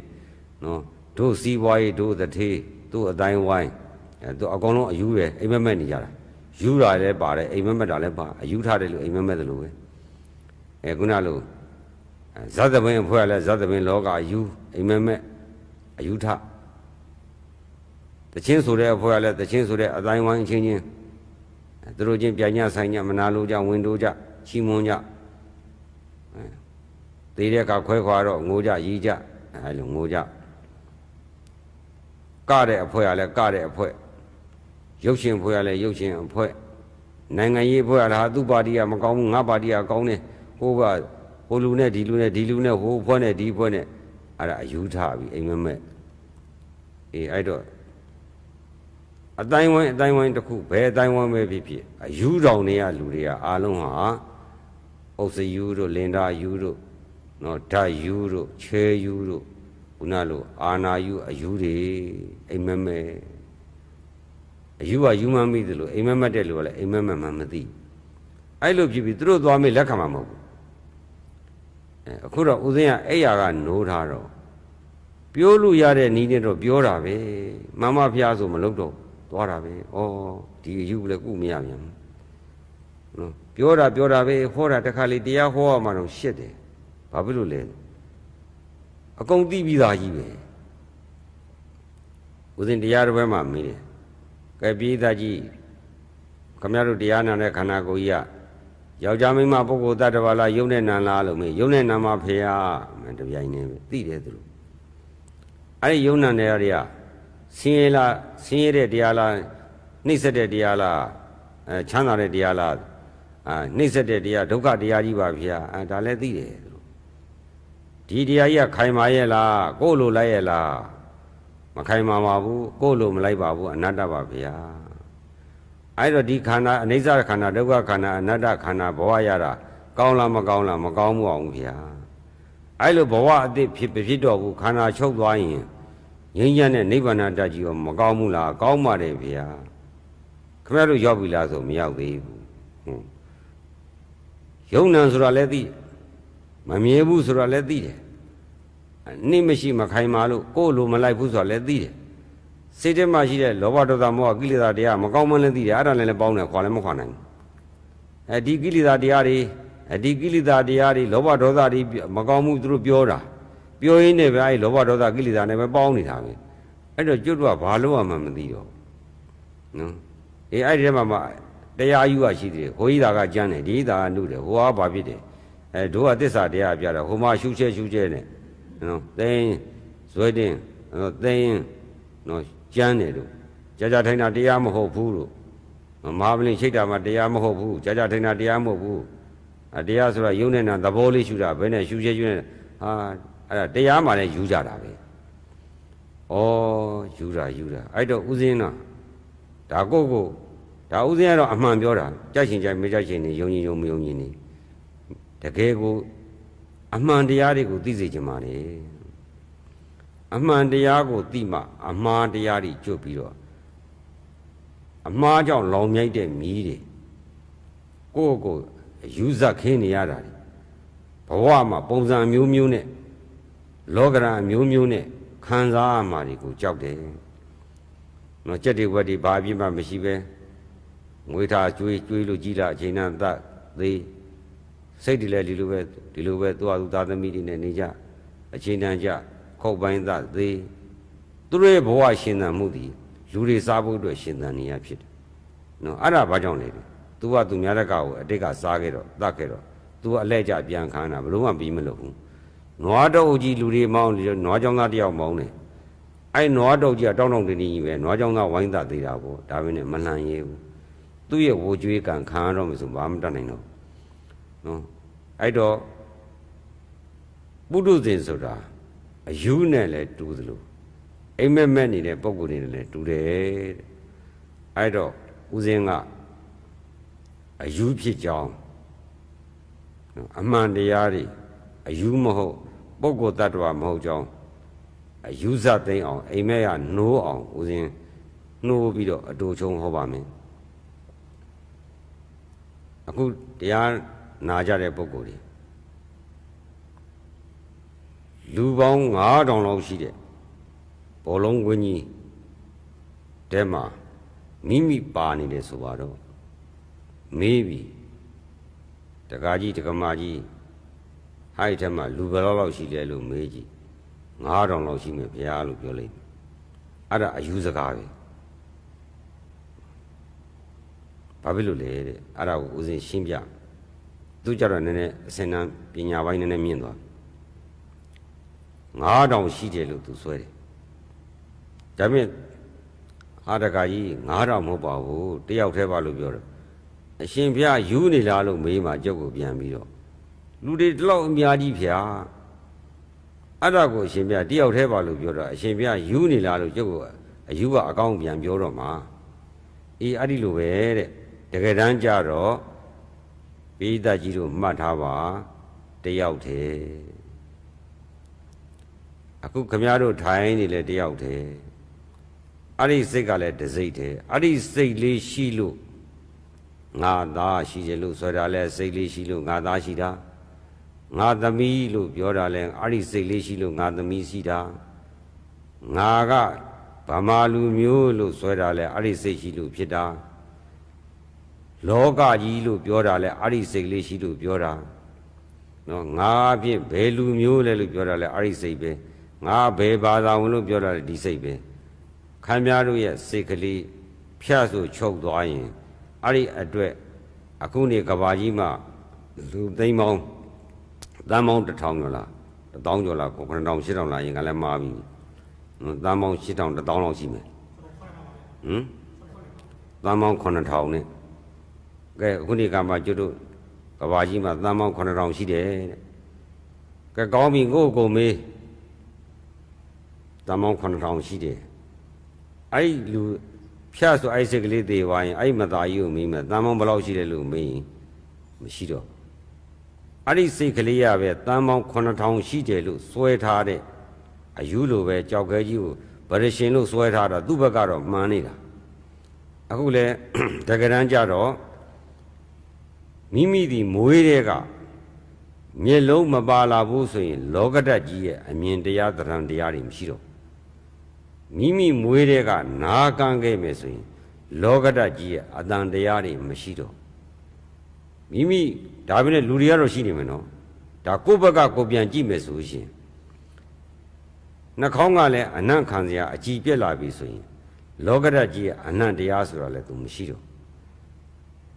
အရသာကလည်းရှာအကြည်ပြက်နေမယ်ဆိုရင်လောကဓာတ်ကြီးရဲ့အရသာဆိုတာမရှိတော့ခန္ဓာကိုယ်ကလည်းအကြည်ပြက်နေမယ်ဆိုရင်လောကဓာတ်ကြီးရဲ့အတွေ့အထိတော့မရှိတော့ဘူးသို့သောစိတ်ကလေးကတော့ရှိအဲ့လိုဆိုရင်အဲ့ဒီစိတ်ကလေးကိုရှိတဲ့ပုဂ္ဂိုလ်ကိုမေးပြီးအခုနေကဘာကြီးမှာလူဘယ်လောက်ရှိတယ်လို့မေးရင်ကဘာကြီးဆိုတာလည်းနားမလဲဘူးမသိဘူးကြားလည်းမကြားဘူးမျက်စိကလည်းလူသဏ္ဍာန်ကိုမသိတော့လူရလို့အစွဲလည်းမရှိတော့ဘူးနှာခေါင်းကလည်းအနံ့မသိတော့အနံ့သဘောလည်းမသိတော့ဘူးရှားကလည်းအရသာမရှိတော့အရသာသဘောလည်းမသိတော့သူ့အတွက်လောကမရှိအခုကြတော့လောကရှိတာကဘာဖြစ်လို့ရှိလဲဆိုမျက်စိရှိလို့တဲ့အခုမျက်စိကတာမမြင်ဘူးဆိုရင်ခုနတော့ကပုံရိပ်တွေလူ9000ကိုကြည့်လိုက်တယ်ဆိုရင်အဲ့လူ9000ကမိမိရဲ့မျက်စိအကြည်မှာပဲရှိပါတယ်တဲ့မျက်စိအကြည်သာမရှိရင်လူ9000ရှိတယ်လို့ဒီပုဂ္ဂိုလ်ဘယ်လိုလုပ်ပြောမလဲအဲ့လိုဆိုလူ9000ဗမာရှိတယ်လို့မင်းရင်မိမိရဲ့မျက်လုံးအကြည်မှာရှိတယ်ဒါမှရောတကယ်ရှိသလားလို့မေးတော့အဲ့ဒါကအကြောင်းတရားတစ်မျိုးပဲရှိပါသေးတယ်တဲ့အစစ်ကတော့မိမိရဲ့ဟရိယဆိုတဲ့နှလုံးအိမ်တွင်းမှာတလစွန်းပဲမြရှိတဲ့ဟရိယ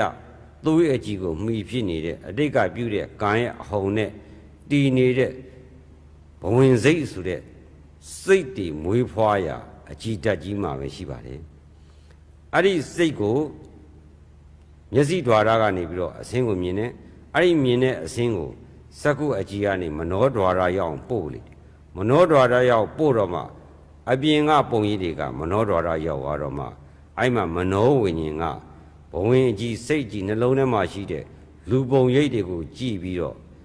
လူ9000လို့သင်ညာနဲ့တကွမှတ်တာတကယ်တမ်းကျတော့သူ့အတွက်လူ9000ဆိုတာသူ့ရဲ့စိတ်ထဲမှာပဲရှိပါတယ်အဲ့အတွက်ကြောင့်တယောက်တည်းလို့ပြောတာဥပမာထားပြောပြရမယ်ဆိုရင်ဘယင်တစ်ပါးကတန်9000ရှိတဲ့နိုင်ငံကြီးကိုအုပ်ချုပ်တယ်ဆိုတော့အဲ့ဒီအုပ်ချုပ်တဲ့ဘယင်သည်သူနေတဲ့နန်းတော်ရဲ့တလွန်မှာသူနေတဲ့အခန်းမှာပဲသူနေပါတယ်သူတရသည်စားခြင်းရင်အမကြီးတွေကိုအကြောင်းကြားလိုက်ရင်အမကြီးတွေကတဆင့်တရဥယျာဉ်ကဥယျာဉ်မှုကိုတရသည်လာဖို့ခိုင်းတယ်ဘယင်ကြီးကတော့တရချန်နေမရောက်ဘူးနော်အဲ့ဒီတရသည်ကိုအမတရားနေပြီးတော့ဘယင်ကြီးလာဖို့အတန်နေဆိုလဲအတန်နေလာဖို့ပေါ့အနံ့ဆိုလဲအနံ့ခံစရာတွေလာဖို့ပေါ့အရသာဆိုလဲစားစရာအရသာတွေလာဖို့ပေါ့နော်မျက်စိမြင်စရာကြားစရာနားစရာတွေ့စရာအတွေ့အထိကတော့သူ့ပလင်နဲ့သူ့ရဲ့အဝတ်စားတွေနဲ့သူ့ရဲ့မိဖုရားကသူ့ရဲ့အတွေ့အထိပဲအဲ့တော့ဘယင်ကြီးကတိုင်းပြည်ကြီးအုပ်ချုပ်နေတယ်ဆိုပြီးမဲ့သူနေတာကတော့သူ့ရဲ့ပလင်မှာပဲနေတာနိုင်ငံတွေကလူတွေကိုသူမမြင်ဘူးတဲ့သို့သောနိုင်ငံကြီးကိုတော့အုပ်ချုပ်နေတယ်တရက်ချန်ကြီးကိုလည်းသူမသိပါဘူးနဲ့တရက်သီးတွေသူရှိရောက်လာတယ်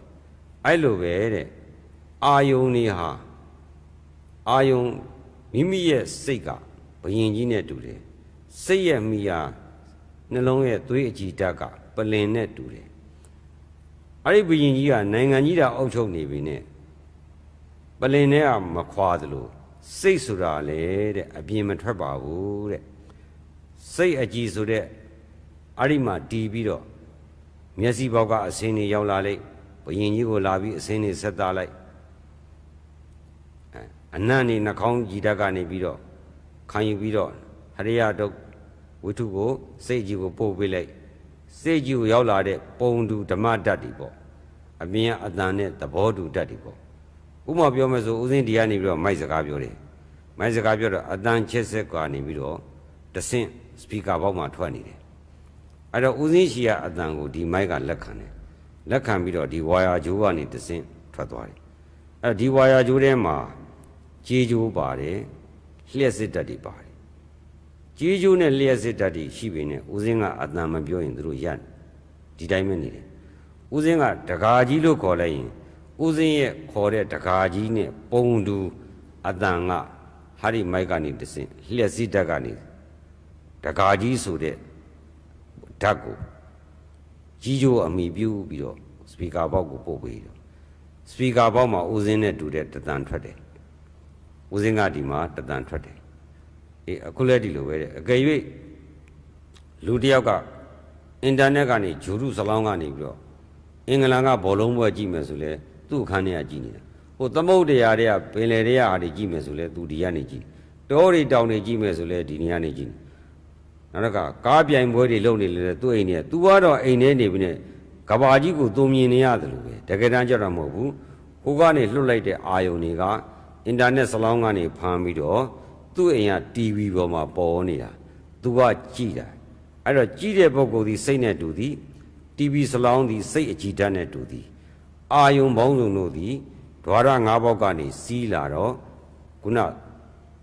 ဟိုအင်တာနက်လိုပဲသိမ်းစီးပြီးတော့ဇလောင်းကနေသိမ်းစီးပြီးတော့ TV ကိုတက်ရိုက်စူပေါင်ပို့တယ်လို့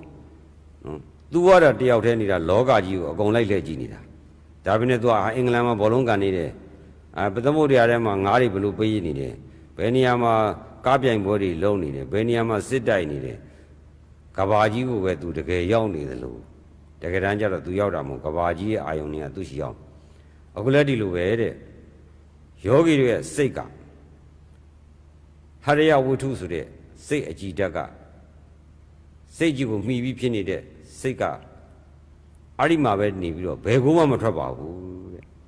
အဲ့တော့ယောဂီတို့မှတ်လိုက်ပါငါဘယ်မှာရှိတယ်မိမိလောကဘယ်မှာလဲလို့မင်းရင်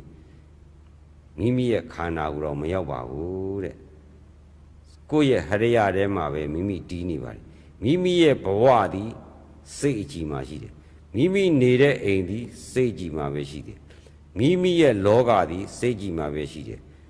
လောကကြီးလို့မြင်တဲ့အစင်းသာနာမြင်စရာတွေအကုန်လုံးကလည်းစိတ်မှာပဲရှိတယ်အဲ့ဒီမှာလာတဲ့အာယုန်တွေကိုစိတ်ကနေပြီးတော့ပဲပုံဖော်ပြီးတော့စိတ်ကြည်မှာ TV ပေါ်သလိုအတန်တွေလည်းပေါ်တယ်ပေါ့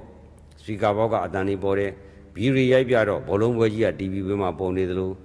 နော်စိတ်အကြည်မှာပေါ်တယ်အဲ့ဒါကမနှောဝင်နေတဲ့တူတဲ့လူကထိုင်ကြည့်နေတယ်သူကတော့တကယ်အင်္ဂလန်ကိုပဲရောက်နေလို့အောင်မိတာမဟုတ်ဘူးအင်္ဂလန်ကိုမရောက်ဘူးအခုလည်းဒီလိုပဲတဲ့မိမိစိတ်ကလေးသည်မိမိရဲ့ဘဝသည်မိမိရဲ့အမြဲနေတဲ့ဌာနသည်မိမိရဲ့ကဘာသည်မိမိရဲ့လောကသည်စိတ်ပါပဲစိတ်ကလေးရှိနေလို့အဲ့ဒီစိတ်ကလေးလည်းဖြတ်ခနဲ့လည်းချုပ်လဲသွားရောငါလည်းမရှိသူလည်းမရှိအရေးတွက်လည်းမရှိတစ်ပင်လည်းမရှိရေမြေလည်းမရှိတောတောင်လည်းမရှိတိမ်တိုက်တွေလည်းမရှိနေမရှိလေမရှိပုဂ္ဂိုလ်မရှိတတ္တဝါမရှိအဲ့တော့လောကသားတွေသမီးတွေအိုးတွေအိမ်တွေတိုက်တွေဓာတွေမြို့တွေရွာတွေလူတွေဆိုတာကကိုယ်စိတ်ကလေးရှိလို့စိတ်ကလေးမှာပဲရှိတာအဲ့စိတ်ကလေးချုပ်သွားရင်ဘာမှမရှိတော့ဘူးအခုတော့စိတ်မာနေပေါ်နေတဲ့ဓမ္မယုံဆိုတဲ့အာယုန်တွေကိုယောဂီတို့ကအပြင်မှာထင်ပြီးတော့အင်္ဂလန်ရောက်လေဂျပန်ရောက်လေအမေရိကန်ရောက်လေနဲ့ရှောက်တွေးတဲ့အင်္ဂလန်ကလည်းစိတ်ထဲမှာပဲကိုတွေးတဲ့အင်္ဂလန်ကအမေရိကန်လည်းကိုယ်စိတ်ထဲမှာပဲကိုတွေးတဲ့သားသမီးကလည်းကိုယ်စိတ်ထဲမှာပဲသားသမီးဘယ်မှာရှိလဲစိတ်မှာရှိတယ်နော်ကိုဇနီးဘယ်မှာရှိလဲစိတ်ထဲမှာရှိတယ်စိတ်မရှိတဲ့မသားကြီးဘယ်မိမရှိမလဲအဲ့ဒီအတွေ့အထိအဲ့ဒီအစဉ်ကိုယ်ရဲ့မိမလို့မြင်ရတဲ့အမြင်ကိုမိမနဲ့အတွေ့အထိဒီမနောဓာတ်ကိုခုနလိုဘယင်ကြီးလိုလာဆက်တာတော့မနောကြမှာပဲပုံတူခုနလျှက်စစ်ဓာတ်နဲ့ဦးစင်းရဲ့အတန်နဲ့တူတဲ့ပုံတူဓာတ်တွေနော်ဦးစင်းရဲ့တခါကြီးလို့ပြောတဲ့အတန်ဓာတ်တွေကစပီကာမှာပေါ်နေသလိုနော်နားနဲ့အတန်နဲ့ကြားတဲ့အတန်တွေကဒီအာရုံကြောကမှီပြီးတော့နားကမိုက်နဲ့တူတယ်အာရုံကြောတွေကဒီကိုပို့ပြီးတယ်ဒီကြတော့မှစိတ်ကြီးမှလာပေါ်တယ်ပေါ်တဲ့အတန်တွေကိုစိတ်ကနားထောင်နေစဉ်းစားတယ်အေးအဲ့တော့အဲ့ဒီလိုပြန်ပြီးအနှစ်ချုပ်ကြည့်လိုက်တော့ မိမိသည်အပြင်မာလို့အထင်တရားအိမ်မက်တရားတွေနဲ့မှန်သမျှသည်မှားနေပြီကိုယ်စိတ်ကပဲစိတ်ကိုပဲလာတဲ့စိတ်မှလာတဲ့အာယုန်တွေဓမ္မယုံအတိတ်ဓမ္မယုံနဲ့ဟိုနေ့တွေဟိုလာတွေတုန်းကကိုတွေးခဲ့မြင်ခဲ့ကြုံခဲ့တာတွေကိုပြန်နှလုံးသွင်းတယ်အဲ့လိုနှလုံးသွင်းတာလဲစိတ်ထဲမှာပဲပကြီးစရာလို့ဆွဲနေအနာဂတ်ကိုနှလုံးသွင်းတဲ့အနာဂတ်ဘယ်လိုဖြစ်တယ်ဘယ်သွားမှမလုပ်မယ်လို့ကိုယ့်ရဲ့စိတ်ကူးရင်ပုံဖော်တဲ့ပုံရိပ်တွေဟာစိတ်ထဲမှာပဲပေါ်နေပကြီးဆွဲနေအပြင်မှာမဟုတ်ဘူးအဲ့တော့အတိတ်ဆိုတာလဲပြစ္ဆုတ်ပံဟရိယမှာပဲအနာဂတ်ကိုတွေးတယ်ဆိုတာလဲပြစ္ဆုတ်ပံပဲပြစ္ဆုတ်ပံအာယုံ၅ပါးနဲ့ဆက်ဆံနေဆိုတာလဲမနှောမှာပဲအားလုံးဟာခမည်းတော်ဗမာရှိလဲဆိုရင်စိတ်ထဲမှာပဲရှိတယ်စိတ်ပဲရှိတယ်လို့ဆိုရလိမ့်မယ်အဲ့ဒါကိုသိကြသလားဆိုမသိဘူးအဲ့အတွက်ကြောင့်အယူလို့ခေါ်တယ်နောက်တစ်ချက်ကပြန်ကြည့်ပြီးလူမျိုးဘာသာခွဲခြားပြီးနဲ့တောက်တဲ့ရေကရေတန့်ဘူးကဇန်းနဲ့ရေဇန်းမြင့်ရေမရှိဘူးဟိုဘာသာကြီးဒီဘာသာကြီးမှတောက်တဲ့ရေမရှိဘူးအားလုံးတောက်တာအတူတူပဲခန္ဓာကိုယ်ထဲမှာရေဓာတ်တွေရှိတယ်ရေထုပ်ကြီးအဲ့ဒီရေထုပ်ကြီးရေတွေထည့်ထားတဲ့ရေယုတ်ကြီးကိုငါပဲသူပဲယောက်ျားပဲမိန်းမပဲလို့ဆွဲတာသည်အယူနော်အဲ့ဒီခန္ဓာကိုယ်ထဲမှာနှိပ်ကြည့်ဘယ်နေရာနှိပ်ကြည့်နော်ခန္ဓာမှာလက်ကလေးနှိပ်ကြည့်လိုက်နှိပ်ကြည့်တဲ့အခါမှာနှိပ်လိုက်ရင်ပြန်ကန်လာတယ်ဘယ်နာနှိပ်ရင်ပြန်ကန်လာတယ်ဘောလုံးကြီးလေထိုးထားတဲ့နှိပ်ဘယ်နေရာနှိပ်နဲ့ကန်တယ်ဘာရှိလို့လဲဘောလုံးနဲ့လေရှိလို့အဲ့တော့လူရှိလားလေရှိလားလို့မင်းရင်လေရှိတယ်ဒါရင်လူတွေကတော့လေရှိတယ်လို့အမှန်ရှိတာကလေရှိတာကိုလက်ပဲလူပဲယောက်ျားပဲမိန်းမပဲသွားခွဲတာခုနအမှန်ရှိတာကကြောက်ခဲအယူကတော့ဒါဗရရှင်လုံးဆွဲနေတာပဲဩနှိပ်ကြည့်ရင်ပြန်ကန်တယ်လေရှိလို့ကန်တာလူရှိလားလေရှိလားလို့မင်းရင်လေရှိတယ်လို့ဆွဲမယ်အဲ့တော့လေရှိတာကအမှန်မှလို့ပြောတယ်မဟုတ်ဘူးဒါလက်ပဲဒါယောက်ျားပဲဒါမိန်းမပဲဒါကလားပဲဒါတရုပ်ပဲရှောက်ဆွဲတာပဲရှိတာကတော့တွန်းတာကန်တာအထဲထဲဖောက်ထုတ်သွိုးတွေထွက်ရေတွေထွက်လာတာပဲနေဘူးတဲ့သွားရင်ရေတွေထွက်လာတယ်ပဲကလားလဲရေတွေထွက်တယ်တရုတ်လဲရေတွေထွက်တယ်ဗမာလဲရေတွေထွက်တယ်ယူခရစ်ယာန်အစ္စလမ်ဟိန္ဒူဗုဒ္ဓဘာသာကိုးကွယ်တယ်လားပြောတာရေခန္ဓာရေပဲထွက်တာနော်စားလိုက်တဲ့အစာတွေကလည်းစားပါစားနောက်တော့စီးနဲ့ဝန်းကလည်းအတူတူပဲဇန်နေစီဇန်နေဝန်းလို့မရှိပါဘူးတဲ့ဇန်နေဟိုလူမျိုးဒီလူမျိုးမရှိဘူးဖြူတဲ့ဝန်းကဖြူတဲ့လူစားတဲ့ဝန်းမဲတဲ့လူစားတဲ့ဝန်းလည်းမရှိဘူးအဲ့တော့အသားရောင်ခွဲကြတော့လောကမှာအမုန်းတရားတွေဖြစ်တကယ်တမ်းရှိတာကရေတွေလေတွေရှိတယ်အထဲမှာမာတာပြော့တာတွေရှိတယ်ပထဝီဓာတ်တွေရှိတယ်ကိုင်းကြီးအေးတာနွေးတာတွေရှိတယ်ဒီဇောဓာတ်တွေရှိတယ်ရှိတာကပထဝီတွေသောအာဘောဝါရောဓာတ်ကြီးလေးပါအမှန်ရှိတာကိုဟဲ့ဓာတ်ကြီးလေးပါပဲအမှန်ရှိပါတယ်လို့ပြောလဲလက်မခံမှုအယူအာမဟုတ်ဘူးဒါယောက်ျားမိန်းမပုဂ္ဂိုလ်သတ္တဝါတွေပဲနော်လက်ပဲချီပဲဆွဲဦးမှာပဲအေးအဲ့တော့ဂေါရမဗုဒ္ဓကထွင်လုံးကြီးနဲ့ဘာသာတရားကိုဖော်ထုတ်တာမဟုတ်ပါဘူးတဲ့အမှန်တရားကိုဖော်ထုတ်တာပါဒီကံတဲ့ဓာတ်လေးပါးနဲ့ဆောက်ထားတဲ့ဒီခန္ဓာကြီးကိုဓာတ်လေးပါးရုပ်လို့သိပါဒီဓာတ်လေးပါးရုပ်တရားတနည်းအားဖြင့်ပြောမယ်ဆိုအာဟာရတွေခေါ်တယ်နော်ကျက်သားဝတ္တဆိုတဲ့အာဟာရတွေရှိတယ်အဲ့ဒီအာဟာရတွေကိုဒီအာဟာရတွေထည့်ထားတဲ့အာဟာရရုပ်တွေဖြစ်တယ်ဒါဒီရုပ်တွေဒီနာနေဘယ်သူကပြောတယ်အဖေမေကမွေးတဲ့ငါသားလေးဆိုပြီးစိတ်ဖြစ်အောင်လည်းမလုပ်ပေးဘူးငါသမီးလေးဆိုပြီးစိတ်ဖြစ်အောင်မှတ်သားတတ်တဲ့မှတ်သားမှုသင်ញက်ခန္ဓာပါအောင်ခံစားတတ်တဲ့ဝေဒနာခန္ဓာပါအောင်နှလုံးသွင်းကြံသိတတ်တဲ့သင်္ခါရခန္ဓာပါအောင်သိတတ်တဲ့ဝิญဉ်နဲ့ခန္ဓာဝิญဉ်စလေးပါတော့အမေဖေထည့်ပေးတာလည်းမဟုတ်ဘူးထာဝရဘုရားတဲ့နတ်တရားထည့်တာလည်းမဟုတ်ကိုယ့်အောင်ထည့်တာလည်းမဟုတ်ကံတရားထည့်တာလားအဲ့တော့ကံတရားကထည့်တာကိုသိကျင်တော့တမာရီရှိအောင်ကျင့်မှကိုယ့်အောင်သိမယ်တမာရီမရှိရင်တော့ဇုံကံညင်းအောင်ပါပဲအေးအဲ့တော့ယောဂီတို့ဦးဇင်းတို့တရားပြနေတယ်ဆိုတာဒီစိတ်ကလေးကိုတန့်ရှင်းဖို့အမှောင်ခွင်းဖို့အလင်းပေါ်ဖို့အမှန်တရားတွေမြင်ဖို့အတွက်ဟိုပြေးဒီပြေးညီညူးကြောင်းတရားတွေနဲ့ကာမိုင်းဆန္ဒနိဗ္ဗာန်သာရှိသမီးရှိစားပါရတောက်စရာနော်ဟိုပြန်လွင်ဒီပြန်လွင်အုံလို့စငိုင်မီးနေတဲ့ဌိနမိတ်တဗျာပါဒဟာငါတော့ဒီလိုဖြစ်ခဲ့ပြီးသားဒီလိုကြောင်းကြပူပန်နေရတယ်အဲ့ဒီအာကုသိုလ်တရားအညစ်အကြေးတွေနဲ့ဆက်ပြီးလိမ့်ကြံနေတဲ့အလုံးနဲ့အချိန်ဖြုံးမဲ့အစားအဲ့ဒီအညစ်အကြေးတွေကင်းအောင်အာနာပါနကမ္မထမ်းမှာစိတ်ကလေးကိုတီအောင်မွေးရင်နေရမှရင်အတူတူချမ်းသာတယ်အပူကင်းတယ်အဲ့လိုမှမဟုတ်ဘဲနဲ့တွေးချင်ရတွေးလွတ်ချင်ရလွတ်တ တရားထိုင်တာကျင့်ကြပ်ပါတယ်ညှဉ်းညူပါတယ်ပြင်းပါတယ်နာပါတယ်ဆိုပြီးတော့ခန္ဓာပန်းအချောင်နေသိတော့ကြပြီဒါဦးဇင်းတို့ပြောရင်တော့ကြက်နဲ့သိရင်ကြက်တဲ့ဘဝရောက်လိမ့်မယ်နော်အဲ့ဒါကြောင့်မလို့တရားအားထုတ်တယ်ဆိုတာကိုတဏှာလို့ကဲတင်တာကိုကဲတင်မှရမှာနော်ကိုကဲတင်တာကြံတာတော့မသိနောင်မှဖျားကြတော့မသိလောလောဆယ်သိတဲ့ခါကျတော့ယောဂဘောဆုံးတဲ့အော်ဟိုပြီးမကြည့်မဆန်းသိရင်အဲ့ဒါသိချင်းစိုးနဲ့သိတာပဲသိတယ်ဆိုတော့အကောင်းမရှိတော့ဆိုးပြီအဲ့ကြမှာသောက်တရားမရဖြစ်ပြီးဟိုဘဲဘဝဘာဖြစ်တယ်ဆိုတာမမြင်ကြတော့ကဲမယ်ပဲထင်နေကြတာဒီဟုတ်ရင်တော့တော်ပါရဲ့မဟုတ်ရင်တော့ပြန်ပြီးတော့နော်ပြန်ကြဖို့မရတော့ဘူးတဲ့အဲ့တော့တရားအားထုတ်တယ်ဆိုတာတရားတရားနဲ့အားထုတ်ရမယ်ဆိုတာကိုယ်စိတ်ကိုပြန်ပြီးလောင်မြိုက်နှိမ့်ဆက်တယ်သိတဲ့အခါမှာလဲဒီယုတ်နဲ့ပေါင်းပြီးတော့စောက်တရားမရအောင်နှိမ့်ဆက်အောင်ပဲသိပြီးတော့လဲဆင်းရဲတဲ့ဘဝတွေမှာထပြီးတော့ခံစားရအောင်မယ်အရှိမဆင်းရဲခြင်းတော့လို့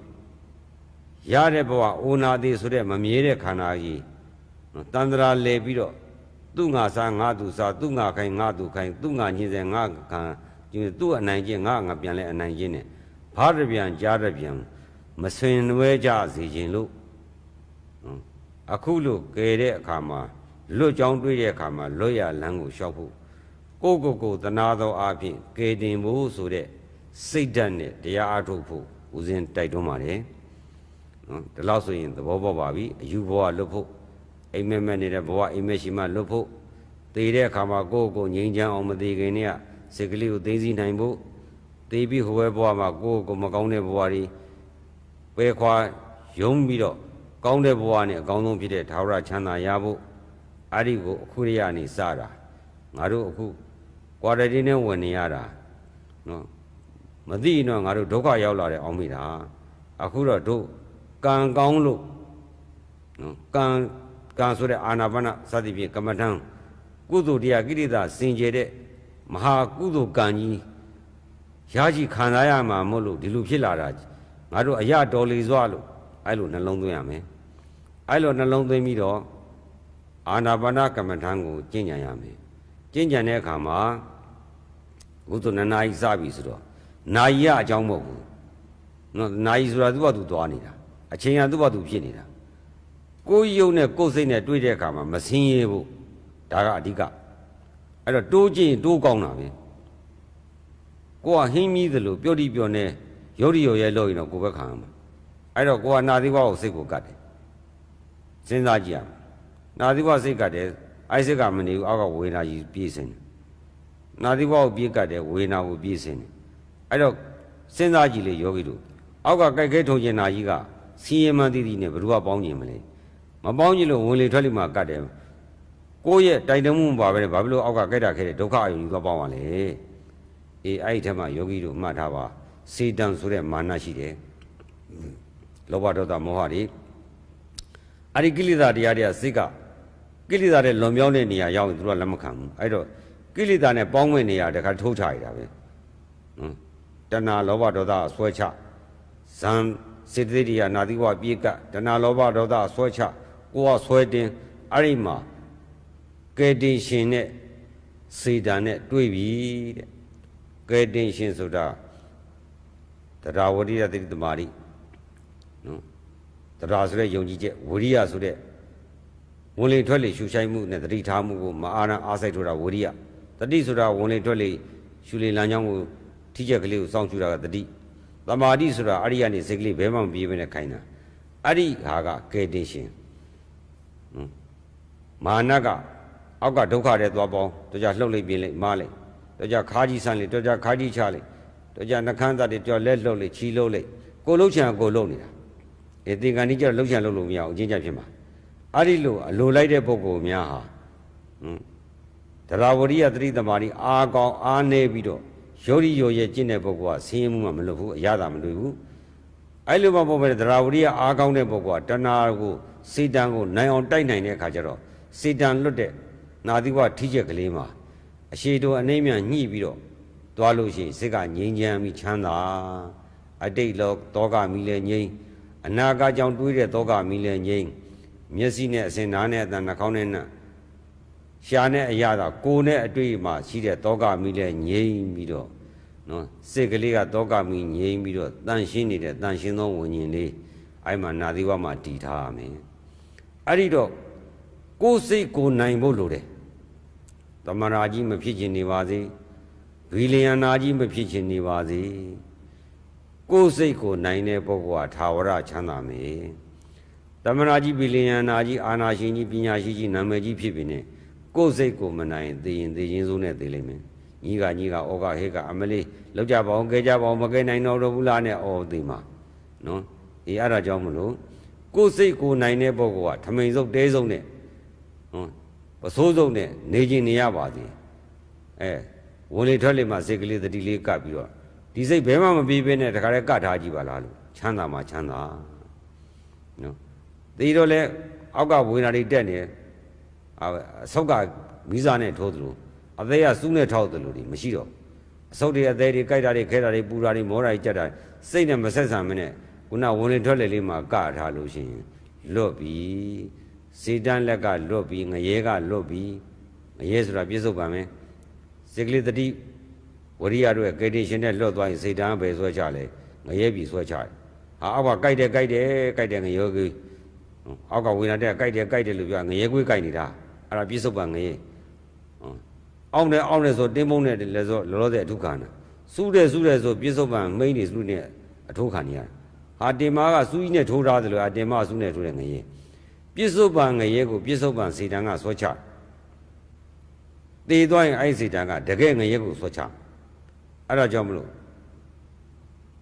စေတန်းဆိုတဲ့မာနကိုသူ့ရဲ့ဆွဲငင်ရစိတ်ကိုမလိုက်ရောစေပဲနဲ့သူ့ကိုတော်လှန်ပြီးစွန့်လွတ်ပြီးတော့သူ့လို့ရဝင်လေထွက်လေမှာအရှိတို့ညှိပါ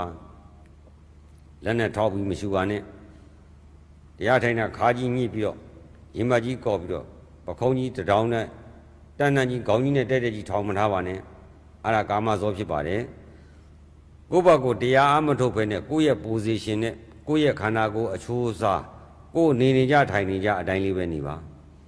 ပခုံးကြီးမထားနဲ့အာနာပါနရှုရှိတဲ့ခါမှာလဲအံကျိတ်ပြီးတာရာဝိသမအပြည့်သမားတာထွက်တော့မလို့ကီးသွင်းထားပြီးရှုတာမျိုးမလုပ်ပါနဲ့လေရပေါ့လေးချောင်းလေးရှုတာနော်အတင်းကြီးပြင်းကြီးရှုလဲမောတယ်ဖြည်းဖြည်းလေးရှုတော့လဲကျဲလို့လည်းမရဘူးလွှားတိုက်တဲ့ဥမာလိုပဲပြင်းတိုက်လဲပင်မနဲ့ခီးမပေါက်ဘူးဖြည်းဖြည်းလေးတိုက်တော့လဲလွှားသွားမစားလို့ခီးမပေါက်ဘူးမပြင်းလုံးမပြော့လုံးနဲ့လွှားသွားလေးမှန်မှန်စားနေတယ်လို့အဲ့လိုပဲလေးဆိုတာပိတ်တဲ့ချိန်နဲ့မရှိဘူးချောင်းလေးနဲ့ဝင်လိုက်ထွက်လိုက်ဖြစ်နေတာအဲ့တော့ပေါ်ပါချောင်းချီလွတ်လပ်လေဝင်လေအတွက်အလင်းအမြန်အရှိန်လေးနဲ့ထွက်နေရင်တော်ပြီအဲ့လိုရှူရှိုက်တယ်ဆိုတာရင်ဝါလေးနဲ့အာပြူပြီးရှူရှိုက်အဲ့မှာတရားထိုင်တဲ့ပုဂ္ဂိုလ်များတချို့ကအဲ့လိုမသိတဲ့အခါကျတော့စိတ်ကိုနှလုံးရင်ကစိတ်ကနေပြီးတော့နှလုံးရင်ကိုညှစ်ပြီးအကြောတွေတင်းပြီးခန္ဓာကိုယ်ထိန်းထားတာရှိတယ်အဲ့ဒါမရှိအောင်အဲ့တော့ဒီမှာတမာတိကထူထောင်တဲ့အခါမှာစိတ်ကိုဒီကသိမ့်စည်းတဲ့အခါမှာဒီကနှလုံးရင်ကိုညှစ်ပြီးချုပ်ထားတဲ့စိတ်ကဖြီလေးဖြီချအောင်နောက်လန်ကုန်အဲ့တချို့ရရှိကွေးကြအောင်အဲ့တော့စိတ်နဲ့နှလုံးရင်ကိုညှစ်ပြီးအကျိုးတွေတင်းအောင်ပခုံးကြောနောက်ကြောခါကြောဗိုက်ကြောရင်ကြောတွေပေါင်ကြောတွေတင်းအောင်မလုပ်ဘဲနဲ့လွတ်လပ်ကလေးထားပြီးတော့တရားအဲ့လိုတည်တဲ့အခါမှာရုပ်ကနောက်လန်မဲ့တင်ခွေထားတဲ့တမလင်ခွေကိုရှေ့ကိုနည်းနည်းလေးထုတ်လိုက်ပါတဲ့သူကသူကြာတာတချို့ကြတော့ဒူးကောင်းတွေပေါင်တွေထောင်းနေငငညမနေတဲ့ပုဂ္ဂိုလ်ကအောက်မှာဖိန်ချထိုင်လို့မရဘူးဒူးကောင်းတွေထောင်းအဲ့ဒါဆိုရင်တင့်တော်တယ်လို့အဝတ်ကလေးခုတအားကြီးမခုနဲ့တအားကြီးခုရင်တက်ခုသလိုခုပြီးနောက်လန်ကုန်နည်းနည်းလေးဒူးလေးအကြတက်တာအနေတော်လည်းဖြစ်အောင်နော်အဲ့လိုလေးထားမယ်ဒါတော့အမြဲတမ်းမို့တပြေးနဲ့သူကသူပြောရမယ်အကယ်၍အဲ့လိုဒူးထောင်ပြီးအကျော်တင်းနေတဲ့ပုဂ္ဂိုလ်ရှိရင်ခြေထောက်ဘယ်ဘက်ခြေထောက်ကိုဆန်းလိုက်ပါဆန်းပြီးညာတဲ့ခြေထောက်ကိုပေါင်းရင်းအောင်ကွေးလိုက်ပါကွေးပြီးရင်ဒီဘက်ကဒူးကောင်းကိုအကျော်ကိုဖြီးပေးပါနော်နှိပ်ပေးပါအကျော်ဖြီးပြီးအဲ့လိုလေ့ကျင့်ပေးအဲ့လိုလေ့ကျင့်ပါဘယ်ညာပြောင်းပြီးတော့လေ့ကျင့်ပေးလို့ရှိရင်တော့အကျော်တွေရော့လာပြီးတော့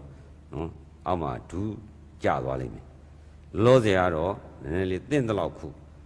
ကြောက်ပြီးတအားကြီးမခုနဲ့အဲ့လိုခုတော့နောက်လန်တယ်အစတော့ဟုတ်တာပေါ့ကြာထိုင်တဲ့ခါကျတော့ဓာကြီးထိန်းထားတာကိုမသိတော့ဒီစိတ်ကိုလည်းသိမ့်လဲသိမ့်စီကိုထိန်းထားတဲ့စိတ်လည်းလွတ်ကောကျိုးပြတယ်လို့ပြုတ်ကြပါတာအဲ့ဒါကြောင့်မလို့သင့်တော်သလောက်စုခုရမယ်လက်ထားတာကိုလည်းထောက်မထားဘူးတချို့ကအနာကတ်ထိုင်းကန့်လန့်ကြီးခုနေတယ်လို့ထောက်နေလို့ဖြစ်တယ်အဲ့ဒါရှေ့ချမှာခါကြဒီခါကြဖို့လိုတယ်ခါကြီးတောင်းကြီးလုံးမထားတက်တက်ကြီးကိုးချတာလည်းမဟုတ်ဘူးအလိုက်တဲ့ခါကြခါကြောချုပ်ထားတာကိုလုံးဝဖြီထားဖြီပြီးကြသွားတယ်ကြတဲ့ပုံမှာနောက်လန်ရင်နောက်ကိုလန်ရင်ရှေ့ခြေထောက်ကိုဖြီပြီးရှေ့ကိုကိုးကြသွားရင်ခြေထောက်နှစ်ချောင်းနည်းနည်းလေးကျုံပြီးအဲ့လိုလုပ်ပြရမယ်လက်ထားတာကလဲမှာထားတာကောင်းလားတချို့ကရှင်းနာတဲ့ထားမှာကောင်းလားတချို့ကလည်းရှေ့ကြမှာကောင်းတယ်သူ့ရဲ့ခန္ဓာကိုယ်အချိုးစားနဲ့လိုက်ပြအောင်ထားပါ